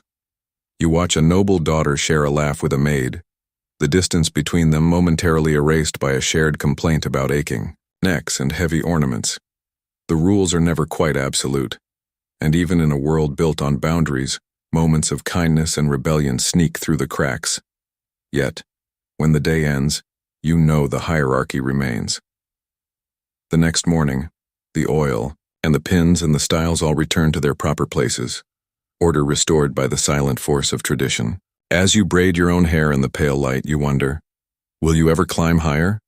Or will you always be marked by the style you are born into? And if you found a way to cross the line, would the world reward your courage, or punish you for daring to rise above your station? The question curls through your thoughts, tight and persistent, as you step out into a world divided by hair, by fortune, by fate. Heat and exhaustion wrap around you like a second skin, settling in layers beneath the lacquered coils and silk ribbons. It is summer, and every step outside feels like walking into a furnace. Sweat trickles down the back of your neck, sticky and relentless, collecting under the elaborate cage of your hair. You feel the weight of the pins and ornaments grow heavier by the hour, each metal piece burning where it touches your scalp. The camellia oil that once promised protection now traps the heat, thickening the air around you with its cloying sweetness. You try not to scratch the itch that blooms beneath the lacquer, or to tug at the pins that dig deeper with every tilt of your head. The smells of the city mingle and turn sour in the humidity. Boiling rice, rotting fruit, dust, and sweat. All clashing with the stubborn scent of oil and wilted flowers tucked in your bun. You cannot breathe without tasting summer's bitterness. Your hair feels like a prison, a hot shroud that tightens with every minute spent in the sun. Even shade offers little relief. You watch other girls fan themselves with trembling hands, faces flushed and eyes shining with discomfort as they stand in the market, pretending to ignore the beads of sweat slipping from their temples. Dignity is a daily battle. You keep your chin up, smile through the heat, and hope your discomfort is invisible. Mothers fret over ruined flowers, wilting within hours of being pinned. You watch as ornaments slip sideways, lacquer loses its shine, and carefully coiled braids fray before. The day is half over. You hear the hissed warnings. Do not scratch, do not wipe your brow, do not complain. Every small failure is magnified in this heat. Every drooping curl invites whispers. Every streak of oil on your collar is another mark against your family's pride. You remember the story of a festival dancer whose hair collapsed in the middle of her performance, her shame growing as quickly as the crowd's laughter. It is fear of that humiliation that keeps you still when you want nothing more than to tear the whole construction down and run for the river. Even inside, relief is only partial. At home, elders watch for signs of laziness or sloppiness. No loosened bun, no slip of the comb is tolerated, not even in the most stifling weather. You feel your resolve tested each time you smooth your hair, each time sweat blurs your vision and stings your eyes. Sometimes after sunset, you sneak to the well, splash your neck with cool water, and wonder if freedom is worth the risk of being caught with damp, unkempt hair. You long for rain, for wind, for anything that might lift the heavy veil pressing against your skin. You notice how tempers flare in the heat, how patience wears thin. Sisters snap at each other as they rebraid their hair for the third time. Mothers grumble over ruined ribbons, and even the oldest women sigh in defeat as pins slip and lacquer melts. The summer does not care for tradition or status. It tests everyone equally, making even the highest bun sag, the finest ornament tarnish. You see the rare camaraderie it breeds, girls sharing fans, laughing softly at their shared discomfort, slipping hairpins back into place for one another in quiet. Solidarity, suffering becomes a bond, a wordless understanding that eases the sharpness of judgment, if only for a moment. As dusk falls and the heat loosens its grip, you peel away the pins and combs with aching hands, feeling your scalp breathe for the first time all day. The relief is exquisite, a freedom that leaves you dizzy and trembling. You look at yourself in the dim mirror, hair wild, cheeks flushed, and wonder, if summer can expose every weakness, every crack in perfection, can it also teach you to embrace your flaws, to accept the limits of beauty and tradition? Or will tomorrow's sun find you repeating the ritual, once again locking yourself into a cage of sweat and pride, chasing an ideal that can never quite survive the heat? Festivals arrive like storms, shaking loose whatever confidence you have managed to braid into your daily routine. The preparations begin days in advance, every hand in the household pressed into service, combs washed, pins polished, precious, oil and fresh flowers hoarded for the moment when your hair will be put on display for all the world to judge. Your mother hovers, her nerves fraying with each reminder of last year's failures, her warnings sharp and urgent. You lie awake the night before, heart pounding with a mixture of dread and hope, rehearsing every step of the process in your mind. Even your dreams are crowded with visions of unraveling braids and falling ornaments, the sound of laughter echoing before you have even left your bed. On the morning of the festival, the tension in the air is electric. The house is filled with the scent of camellia and incense, the rustle of silk, the sharp hiss of admonishments whispered between sisters. You sit stone still while your mother twists and knots your hair into a style so elaborate it feels like a riddle you must solve to survive. Every pin must be perfect, every ribbon exactly placed. There is no room for mistakes, not today. The memory of a cousin whose bun collapsed during the spring festival lingers in everyone's mind, a cautionary tale that hangs in the silence. Your scalp aches, your neck grows stiff, but you do not complain.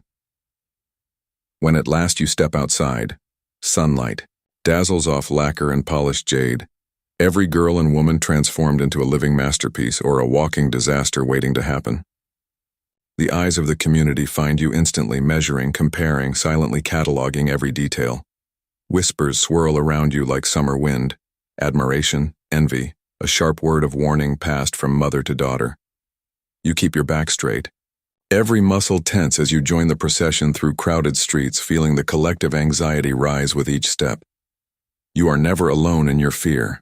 You see girls ahead of you checking their reflections in bronze trays, older women with trembling hands reaching to adjust a slipping pin, children watching with wide, worried eyes as their mothers fuss over the smallest imperfections. You catch a glimpse of yourself in a shop window, hair shining, style holding, but tension carved deep into your jaw.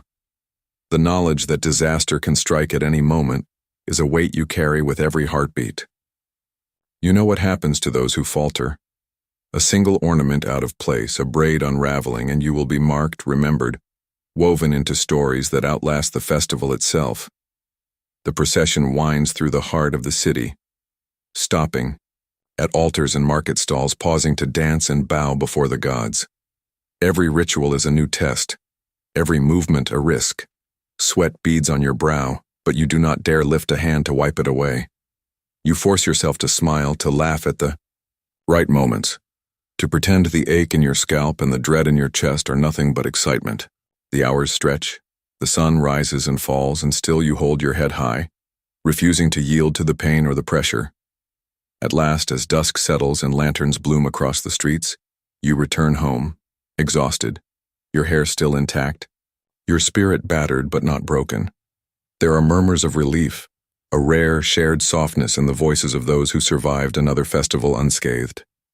You remove the pins and ornaments slowly, savoring the release, the sweet ache of freedom. But as you lie down to rest, you know that next year the cycle will begin again, the stakes just as high, the memories of triumph and failure just as sharp. You wonder if you will ever learn to face the festival with joy instead of dread, or if you will always brace yourself against the fear of public unraveling. And if you do stumble, will you have the courage to stand up again, knowing that every eye is watching, every voice ready to turn your story into legend or warning? You catch rare moments of joy blooming in the most unlikely places, tiny rebellious sparks that flicker between the rituals of pain and pride. There is a secret thrill when you spot your own reflection by accident, in a window or a bowl of water, and for just an instant, the shape of your hair, the gleam of an ornament, the play of sunlight on lacquered braids actually makes you smile. It feels dangerous, even selfish, to admire yourself in this way, but the rush is intoxicating. You linger a moment longer than you should, memorizing the curve of your bun, the neatness of your part, the line of flowers tucked behind your ear. For once, you do not flinch from the image. For once, you allow yourself a glimmer of pride. Laughter comes suddenly, unplanned, when a friend whispers a joke as you struggle to fit one more pin into an already crowded coil. You giggle, almost dropping the hairpiece, then both of you muffle your amusement behind your hands before the elders catch on. These moments become treasures, buried under layers of duty, but shining bright when you least expect it. You share stories in low voices with your sisters, laughing at memories of childhood disasters and clumsy attempts at forbidden styles. There are times when you and your friends trade pins or ribbons not out of necessity but as gifts, tokens of trust and affection that mean more than any expensive ornament ever could. You feel the warmth of camaraderie when you lean close to help a younger cousin untangle a stubborn knot, your fingers gentle where your mother's might be harsh. There is a pride that comes from knowing you have learned something hard and can pass it on with kindness. Even the pain has its strange rewards. The fleeting relief after removing a heavy pin, the softness of your hair once the lacquer is washed away, the quiet joy of running your fingers through loose locks at the end of a long day. These simple pleasures, brief as they are, help you remember that beauty is not always a battle, and that tradition, for all its cruelty, can carry moments of comfort. You notice the subtle ways in which your friends and family celebrate one another. A compliment murmured over tea, a conspiratorial wink after a festival, a shared look of relief when a risky style survives a public gathering. These are the quiet victories that rarely make it into stories, but matter more than you can say. You tuck them away, drawing strength from every kind word and every sly smile, every reassurance that you are not alone in this world of silent suffering and relentless performance. Sometimes in the hush before sleep you replay these moments. Bright, beads strung through the long, dark threads of memory. You realize how important they are, how desperately you need reminders of light amid the pressure and pain. You wonder if you will always crave this fragile joy, if you will find it more often as you grow bolder, more skilled, more certain in yourself. You know that tomorrow the rituals will begin again, the judgment will return, but tonight you hold on to your laughter, your pride, your small triumphs as tightly as you hold your hairpins, and in those fleeting seconds of happiness, you wonder, could you build a life around these sparks, let them multiply until the darkness recedes? Could you teach your daughters to seek joy instead of only survival, to celebrate beauty that grows from love, not just from endurance?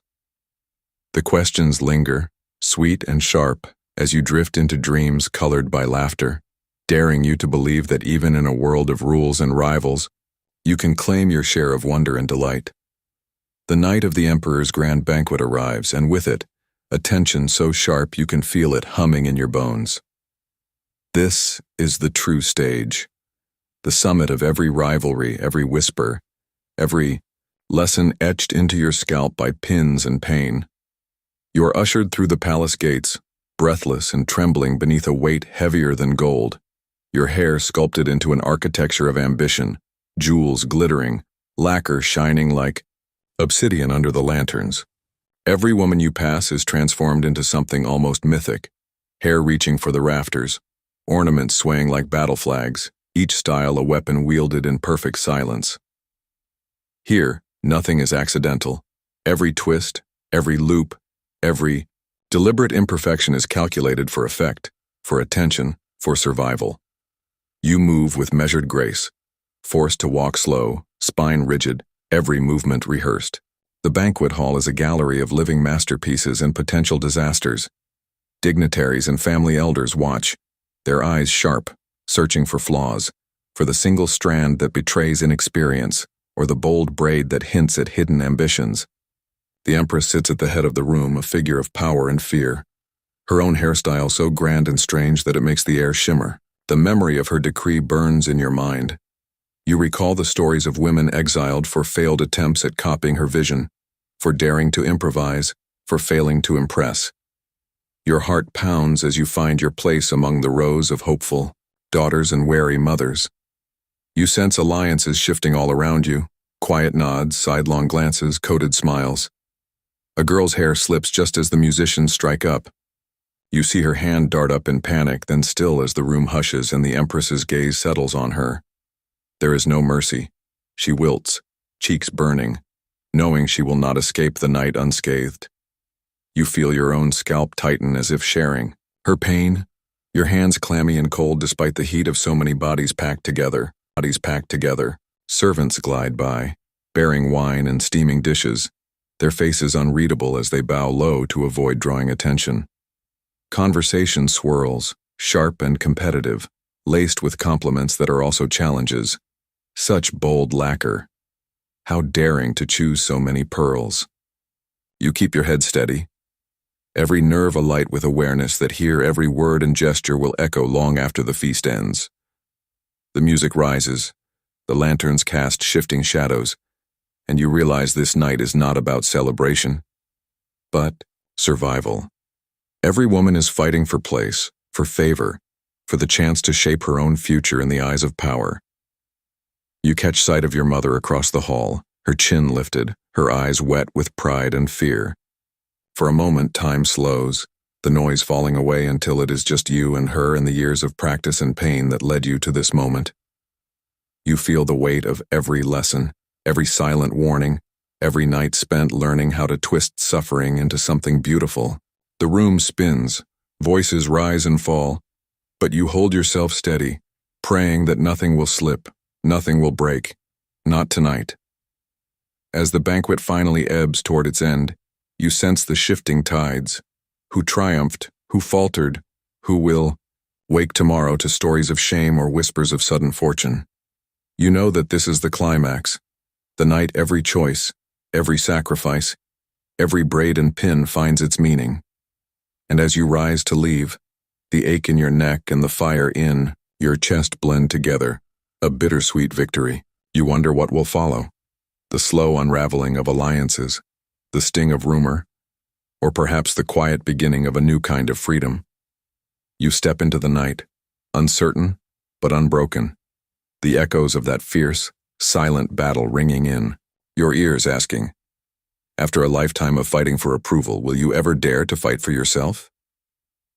The aftermath of the banquet is a storm of consequences, some sharp and immediate, others slow and insidious, all woven through the air like the perfume that lingers in your unwashed hair. The palace empties, laughter fading to nervous whispers as daughters and mothers gather in tense clusters, heads bowed, voices taut with relief or raw with disappointment. You see the girl whose bun unraveled melt into her mother's arms, her face streaked with tears and shame.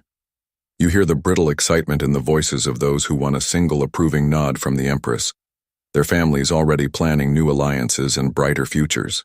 Reputations rise and fall in a matter of hours, fates rewritten by a tilt of the head, a trembling hand, a whisper caught at the wrong moment. At home, the story is retold in agonizing detail. Each cousin, each neighbor, each servant adds a thread, until your memory of the night is layered with exaggeration, envy, and regret. The tension does not end with the applause or the final toast. It grows in the hush that follows. Families measure each other's reactions, searching for cracks in composure, for hints of triumph or humiliation. You feel it in your bones, the weight of what you have gained and what you may have lost. A compliment from a noblewoman can change the shape of your days. A muttered insult can stain your name for years. Some friendships buckle under the pressure. You watch as confidences curdle into rivalry, as girls who once shared pins and secrets now avert their eyes, their smiles brittle. Others draw closer, bonds hardened in the fire of public scrutiny. In quiet corners, mothers press cold cloths to their daughters' bruised scalps, murmur reassurances, recounting their own trials and humiliations. You sense the shifting balance.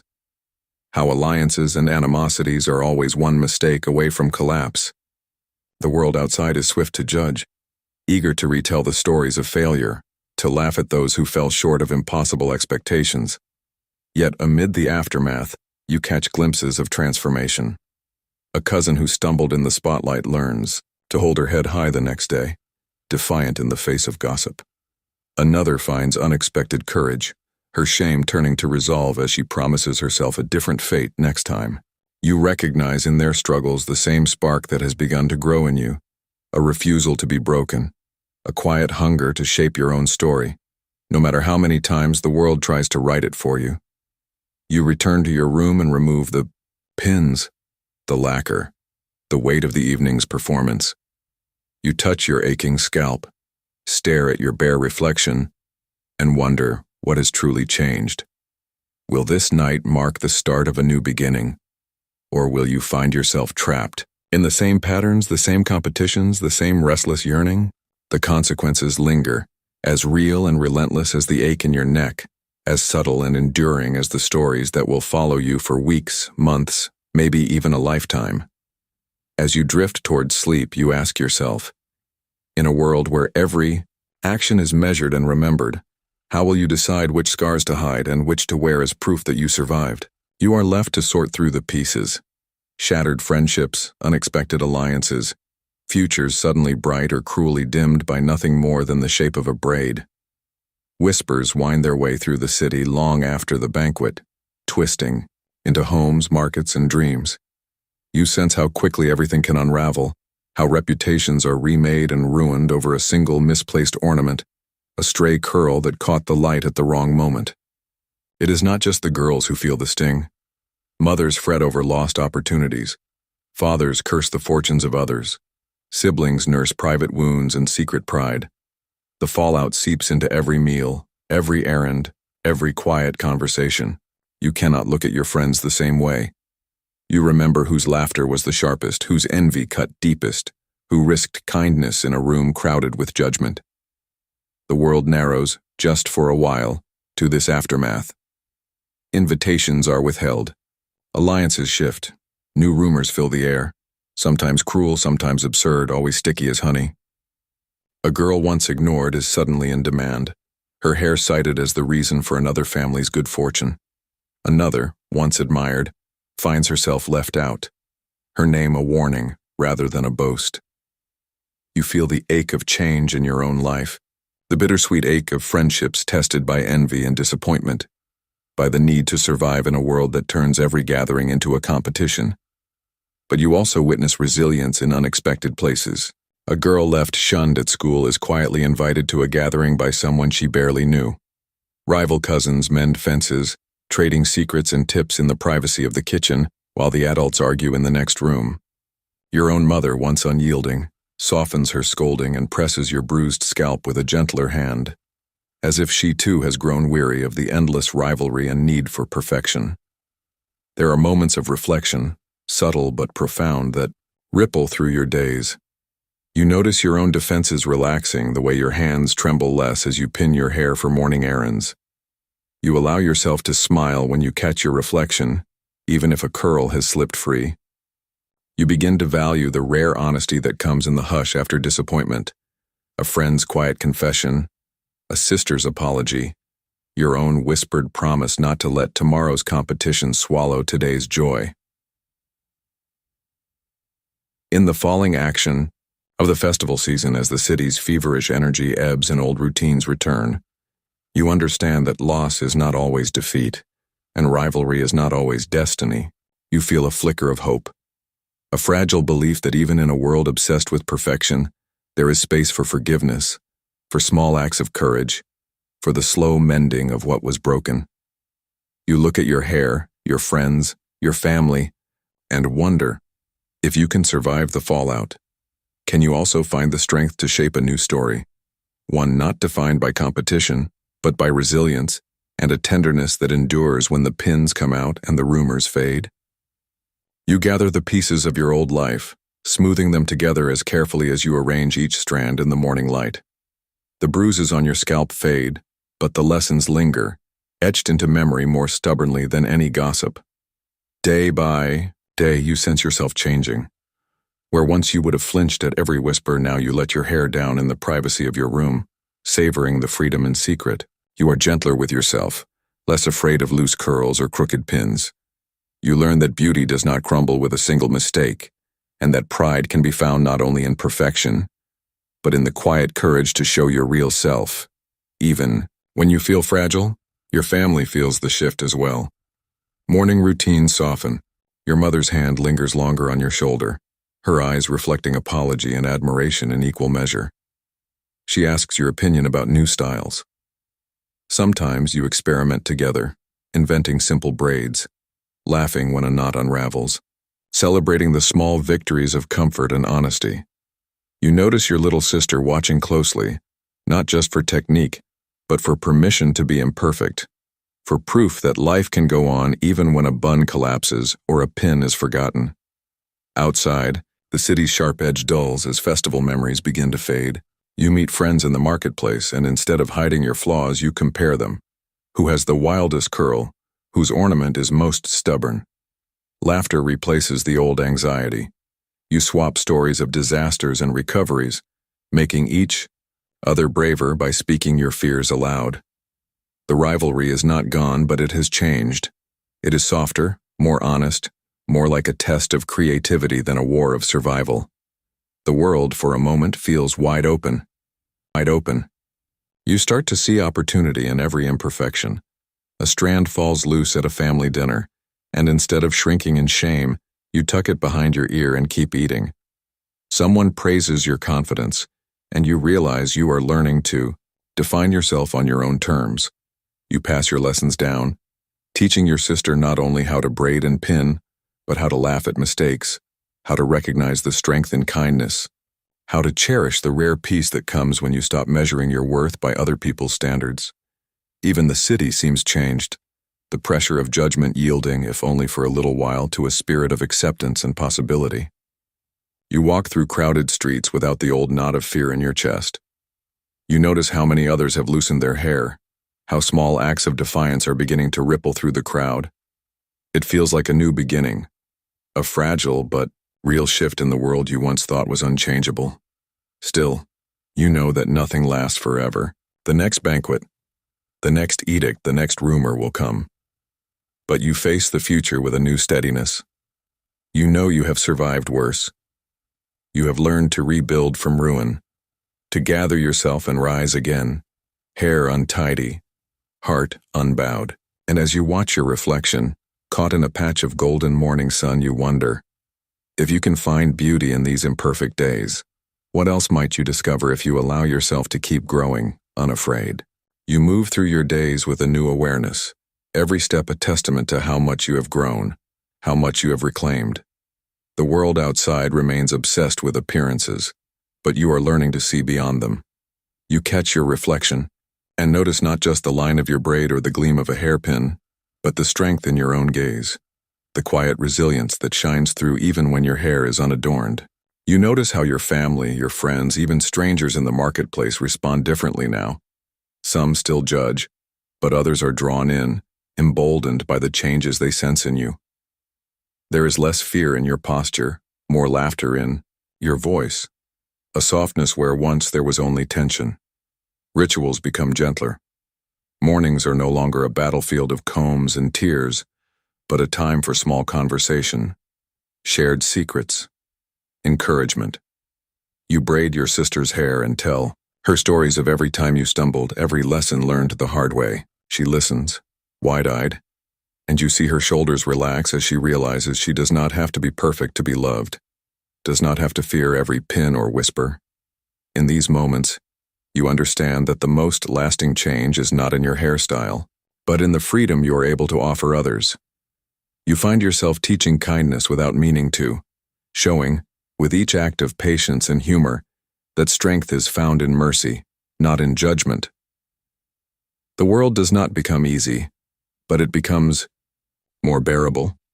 When a neighbor's daughter appears at a gathering with her hair half undone and eyes red from crying, you are the first to draw her in, to help her fix what she can and shrug at what she cannot.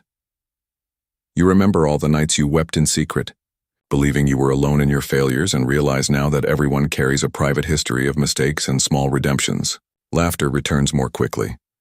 The rivalry, when it appears, feels less like a threat and more like a game, a way to push each other toward creativity and self-expression, not fear. As the seasons change and another festival draws near, you sense a shift in the air, a new hope that things could be different if only you are brave enough to hold on to what you have learned. You promise yourself that you will not let old stories or new gossip undo your growth. You are no longer defined by what the world expects, but by what you choose to carry forward. The joy, the kindness, the lessons braided into every imperfect day. And as you sit by the window, sunlight tangled in your hair, you ask yourself the most important question of all. If you can create this change in yourself, if you can soften the world for those around you, what else is possible if you keep choosing courage over conformity, love over fear? The answer glimmers at the edge of every morning. A future waiting to be claimed. One strand, one story at a time. You begin to reflect on everything you have endured, the trials that once seemed insurmountable now woven into the fabric of who you are. Each memory of pain and pride, rivalry and reconciliation, shame and resilience, becomes a thread you refuse to let go. The world keeps spinning, the old rules still whispered from doorway to doorway, but you find yourself less and less tempted to chase perfection. You realize that your worth was never tangled up in the weight of pins or the tightness of a braid. That beauty is fleeting, but the courage to be yourself leaves an imprint far deeper than any ornament ever could. Looking back, you see the small rebellions that changed you, a laugh shared at the wrong moment, a braid undone in the heat of a summer day, a secret offered to a friend who needed it most. These are the things that built your real strength. You remember every woman who dared to break the rules, who bore the cost of her freedom in silence or song, and you honor them with every kind word you pass along, every gesture of comfort to a trembling hand. You understand now that survival is not enough. You want more, to live, to change, to leave behind something kinder for the ones who will walk the same tightrope after you. The scars on your scalp have faded, but the lessons endure. You are grateful for the pain, not because it was fair, but because it taught you to recognize joy, to cling fiercely to fleeting moments of self-acceptance, to reach for connection when the world seems set on dividing you from others. You listen for the old stories, of shame, of punishment, of those who stumbled under the weight of expectation, and quietly rewrite them, one act of compassion at a time. As you look to the future, you see yourself not as a prisoner of tradition, but as its quiet architect. You begin to teach others what you have learned, that a hairstyle is only as meaningful as the love and honesty woven into it, that every day is a chance to set someone free with a smile or a word of understanding. You let the past inform you but never control you. Your story, once dictated by the judgment of strangers and the tyranny of custom, is now in your own hands, and in the hush of each new morning, as you smooth your hair and ready yourself for the world. You ask yourself not what others will see, but what you will give, how you will shape each day so that even the smallest act of kindness or courage ripples forward. You wonder, if you have survived this far, what might you still become, and who might you help to become unafraid of every strand, every scar, every story waiting to be rewritten? You find yourself lingering by the window in the early light, watching the world stir, feeling the cool air move over your scalp and down your spine. It is in this quiet, unguarded moment that the true meaning of everything you have endured settles over you like a soft shawl. You realize that your journey has never really been about hair at all, but about the longing to belong, the ache to be seen beyond the rules, the bravery required to shape your own fate. You are not just the sum of styles or the echo of someone else's story. You are the architect of your own reflection, the quiet force beneath every ritual, the possibility that tradition can bend to kindness and hope if only someone dares to lead. You recall the burdens you once carried, the fear of being laughed at, the dread of falling short, the pain of every too tight pin and every wordless expectation. Those burdens still visit you from time to time, but now they arrive as reminders, not shackles. You have learned to greet them with patience, to acknowledge them as part of the cost of becoming who you are. You look in the glass and see not a perfect braid or a flawless silhouette, but a survivor, a dreamer, someone who has learned to cherish the strength that comes from imperfection and the tenderness that follows failure. As the city wakes, you listen for the sounds of life, the laughter, the arguments, the thousand tiny dramas that unfold each morning. You realize you are a part of all of it, woven into the fabric of a world that is changing, however slowly, because of the courage you and others have shown. The old tales no longer haunt you. Instead, they fuel your resolve. You have become a story that is still being written, and the ending is finally your own to decide. You turn away from the window, braid loose in spirit light, and step into the day without the old fear trailing you. The questions remain. Will tradition demand your silence again? Will the world try to punish you for every new beginning? But you meet them with a steady heart, knowing now that beauty, worth, and destiny are yours to define. You carry with you the hope that what you have learned will last, that those who come after will find the world a little gentler, a little more welcoming, because you refuse to let the shape of your hair, or anyone else's, decide who you could become. And as you move forward, head unbowed, you cannot help but wonder, if you have come this far, what wonders might still be waiting just beyond the edge of the mirror, in the spaces where courage meets tradition, where truth finally finds its voice, and where, for the first time, the story is yours to finish. You stand on the threshold of tomorrow, knowing that every story, every braid, every ache, every laugh, has carried you to this new place. The rituals, once cages, now feel like scaffolding you have learned to climb, shaping you, but never closing you in. You feel gratitude for the lineage of hands that taught you, for the voices that warned and encouraged, for the trials that revealed your courage and tenderness. The world is still imperfect. Old rumors will return, new festivals will demand impossible feats, and the ache of wanting to be seen will never disappear completely. But now, you greet these truths with a quiet confidence, a resilience built from everything you have suffered and everything you have dared to love. You no longer flinch at the judgment in a neighbor's eyes, nor shrink from the stories that once kept you silent. When you see another girl struggle with her reflection, you reach out first with kindness instead of advice, remembering that survival means little without joy, that reputation is hollow without self-acceptance.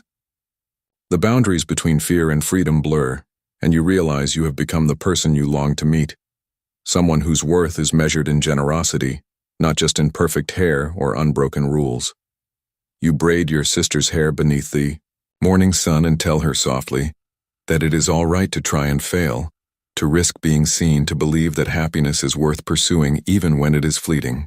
You share the stories of all the women who came before, how they fought, how they bent, how sometimes they broke but always built something lasting from the pieces. You teach her that tradition is not a prison, but a path to walk with her own pace, her own style, her own wild hope. In the reflection that meets you now, you find peace, a truce with the mirror, a quiet pride in scars and resilience in the person who has endured and learned to create light in the cracks. Each morning is an open question and you welcome it, knowing you can shape the answer, that you can write your own ending. The scent of camellia still clings, the pins still glint, but they have lost their power to wound. And as you step forward, day after day, into whatever future waits, you know the most bizarre, beautiful legacy you can offer is not a style, but the permission to become, unraveling, reweaving, forever unfinished. You ask yourself one last time, if you have learned to love your own reflection, what might the world become if everyone, at last, learned to love theirs? You pause, finally, and take in everything. The exhaustion, the pride, the tangled knots of memory that no comb can smooth out. The journey has been stranger, harsher, and more wondrous than you could have dreamed when you first sat trembling in front of that bronze mirror, fearing judgment before you even understood what it truly meant. Now, as you stand in the hush after the storm of festivals and rumors, you see that your hair was always a map, winding you through hardship, through laughter, through every hope and heartbreak stitched into the strands by hands that loved you, and hands that demanded perfection. You understand at last. Every bizarre style, every ache, every moment of quiet rebellion or silent endurance was a language your ancestors spoke before you, a story told in braids and buns and battered combs, passed from generation to generation. You realize now that you do not have to let the world tell you who you are, nor live only to be seen and not heard. Your reflection, wild, gentle, imperfect, holds the truth that you are more than the sum of your rituals, more than a vessel for old anxieties or new demands. You are the dream of every woman who ever loosened her hair at midnight and whispered her own name to the stars. You touch your hair, whether tangled or smooth, jeweled or plain, and feel the pulse of everyone who came before and everyone who will come after.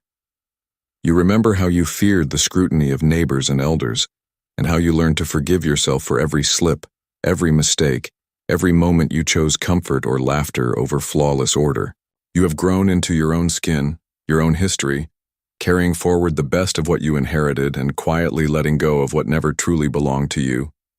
As the sun rises and the world stirs, you step into the day with the weight of the past transformed, no longer a burden, but a song. You are ready to meet whatever comes next, not as someone defined by rules, but as someone who has claimed her own meaning, her own reflection, her own legend. The mirror will never again be a prison. It is now an invitation to begin again, to tell your story as you wish, to let your life, bizarre, beautiful, unfinished, be the most wondrous style of all. And as you turn away from your reflection, the final question lingers, bright and unruly as any rebellious strand. What story will you dare to write next, and who will you inspire just by living it? One day, one breath, one extraordinary, ordinary moment at a time, you look back over the journey, each ordeal, each myth, each impossible style, and realize what remains after the stories have been told and the ornaments set aside. It is not the shape of a braid or the glint of a jewel that endures, but the quiet certainty that you have lived, felt, and changed. You carry within you every lesson carved by suffering, every spark of joy shared in the shadow of judgment, every secret rebellion hidden beneath pins and lacquer. The world outside may never stop measuring you by outward forms, but you have learned to measure yourself by something far more lasting. Your willingness to feel deeply, to choose kindness, to let your own truth grow wild and visible. You become the storyteller now, the keeper of legends and laughter, of warnings and wonder. You tell the next girl anxious before her first festival that beauty is a trickster, that the world will always demand one more ornament, one tighter knot. But it is in the quiet, honest moments, the laughter behind closed doors, the gentle hand that untangles knots, the courage to wear a style that feels like your own, that you will find who you are meant to be. You remind her and yourself that shame is not a destiny, and perfection is not the price of love. You share the tales of heroines who dared to fail, who wore disaster and pride in the same glance, who found peace not in approval, but in self-forgiveness. The days roll on. Festivals come and go. New decrees replace old ones. The world churns, and still you wake each morning and braid your hair not as a signal to others but as a gesture to yourself, an act of hope, a promise to meet the day on your own terms. You greet your reflection with kindness, holding the past with gratitude but letting the future remain unscripted. Each tangle is a memory, each loose strand a possibility, each quiet moment before the mirror a chance to decide, again and again, who you will be. As you close your eyes before sleep, you feel no fear for the legends yet to come.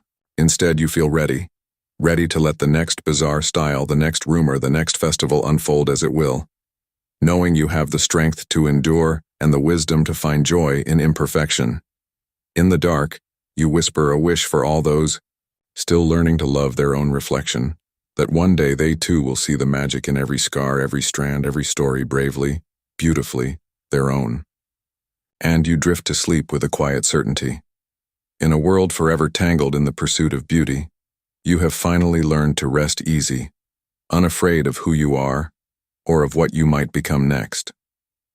You rise one last time, knowing that your story, woven with pain, triumph, and impossible beauty, will not end when the morning comes. The world may still buzz with gossip, may still measure you by ornaments and rumors, but you have learned how little those judgments can touch the core of who you have become.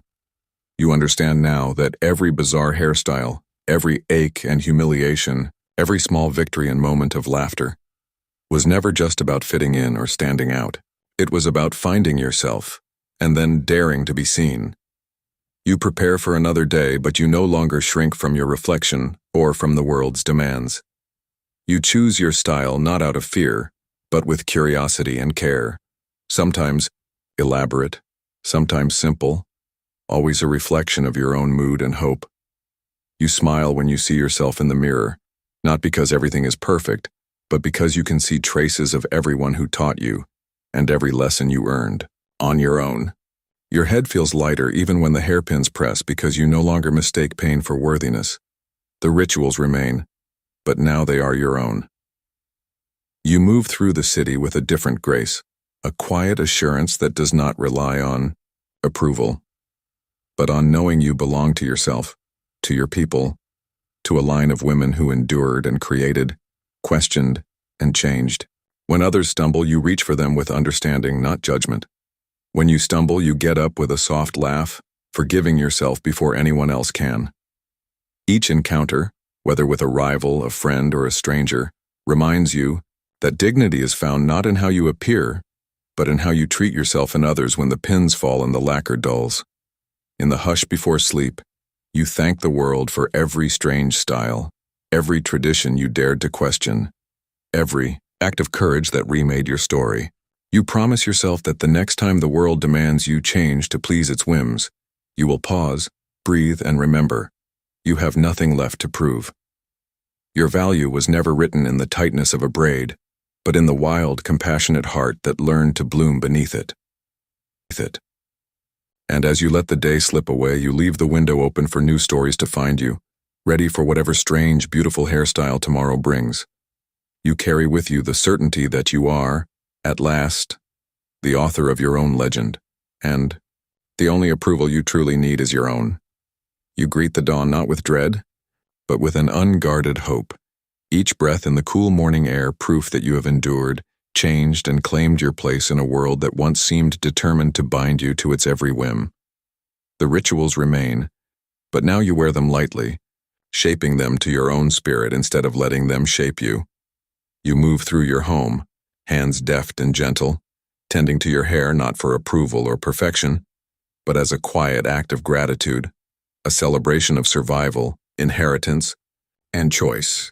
You catch your reflection one last time and see not a prisoner of tradition or a victim of fashion, but a maker of meaning, a keeper of joy, a survivor whose beauty comes from story, not symmetry. In the city outside, The old rules linger, but you walk with a new posture, soft shoulders, steady eyes, and openness to the possibility that the world can be remade, one small act of courage or kindness at a time. When others ask for help, you offer it freely, teaching not just the rituals of braiding and pinning, but the deeper lessons of self-worth, resilience, and forgiveness. You listen to the stories of girls who come after you, their anxieties, their ambitions, their dreams for lives that are wide and unafraid. You pass down everything you have learned, that real beauty cannot be imposed, that pride is found in gentleness, and that the most bizarre style is the one that tells your truth with every strand. Even when the world grows loud with new rumors or old demands, you do not falter. You know now that every hairstyle, every choice, every defiance, every honest mistake is a sentence in your own legend. You promise yourself never to hide again, never to let shame be your inheritance, never to let someone else's vision replace your own. When you close your eyes each night, you rest easy, knowing you have earned not just survival, but the right to joy, to softness, to a peace that no rumor or rivalry can take away. And as the sun rises, painting your hair with gold, you step forward, one, last time, and every time after, knowing you are both the ending and the beginning of your own story. You are the answer to every old question, the promise that the world, no matter how strange or demanding, can always make space for someone who dares to live and love and become entirely beautifully herself.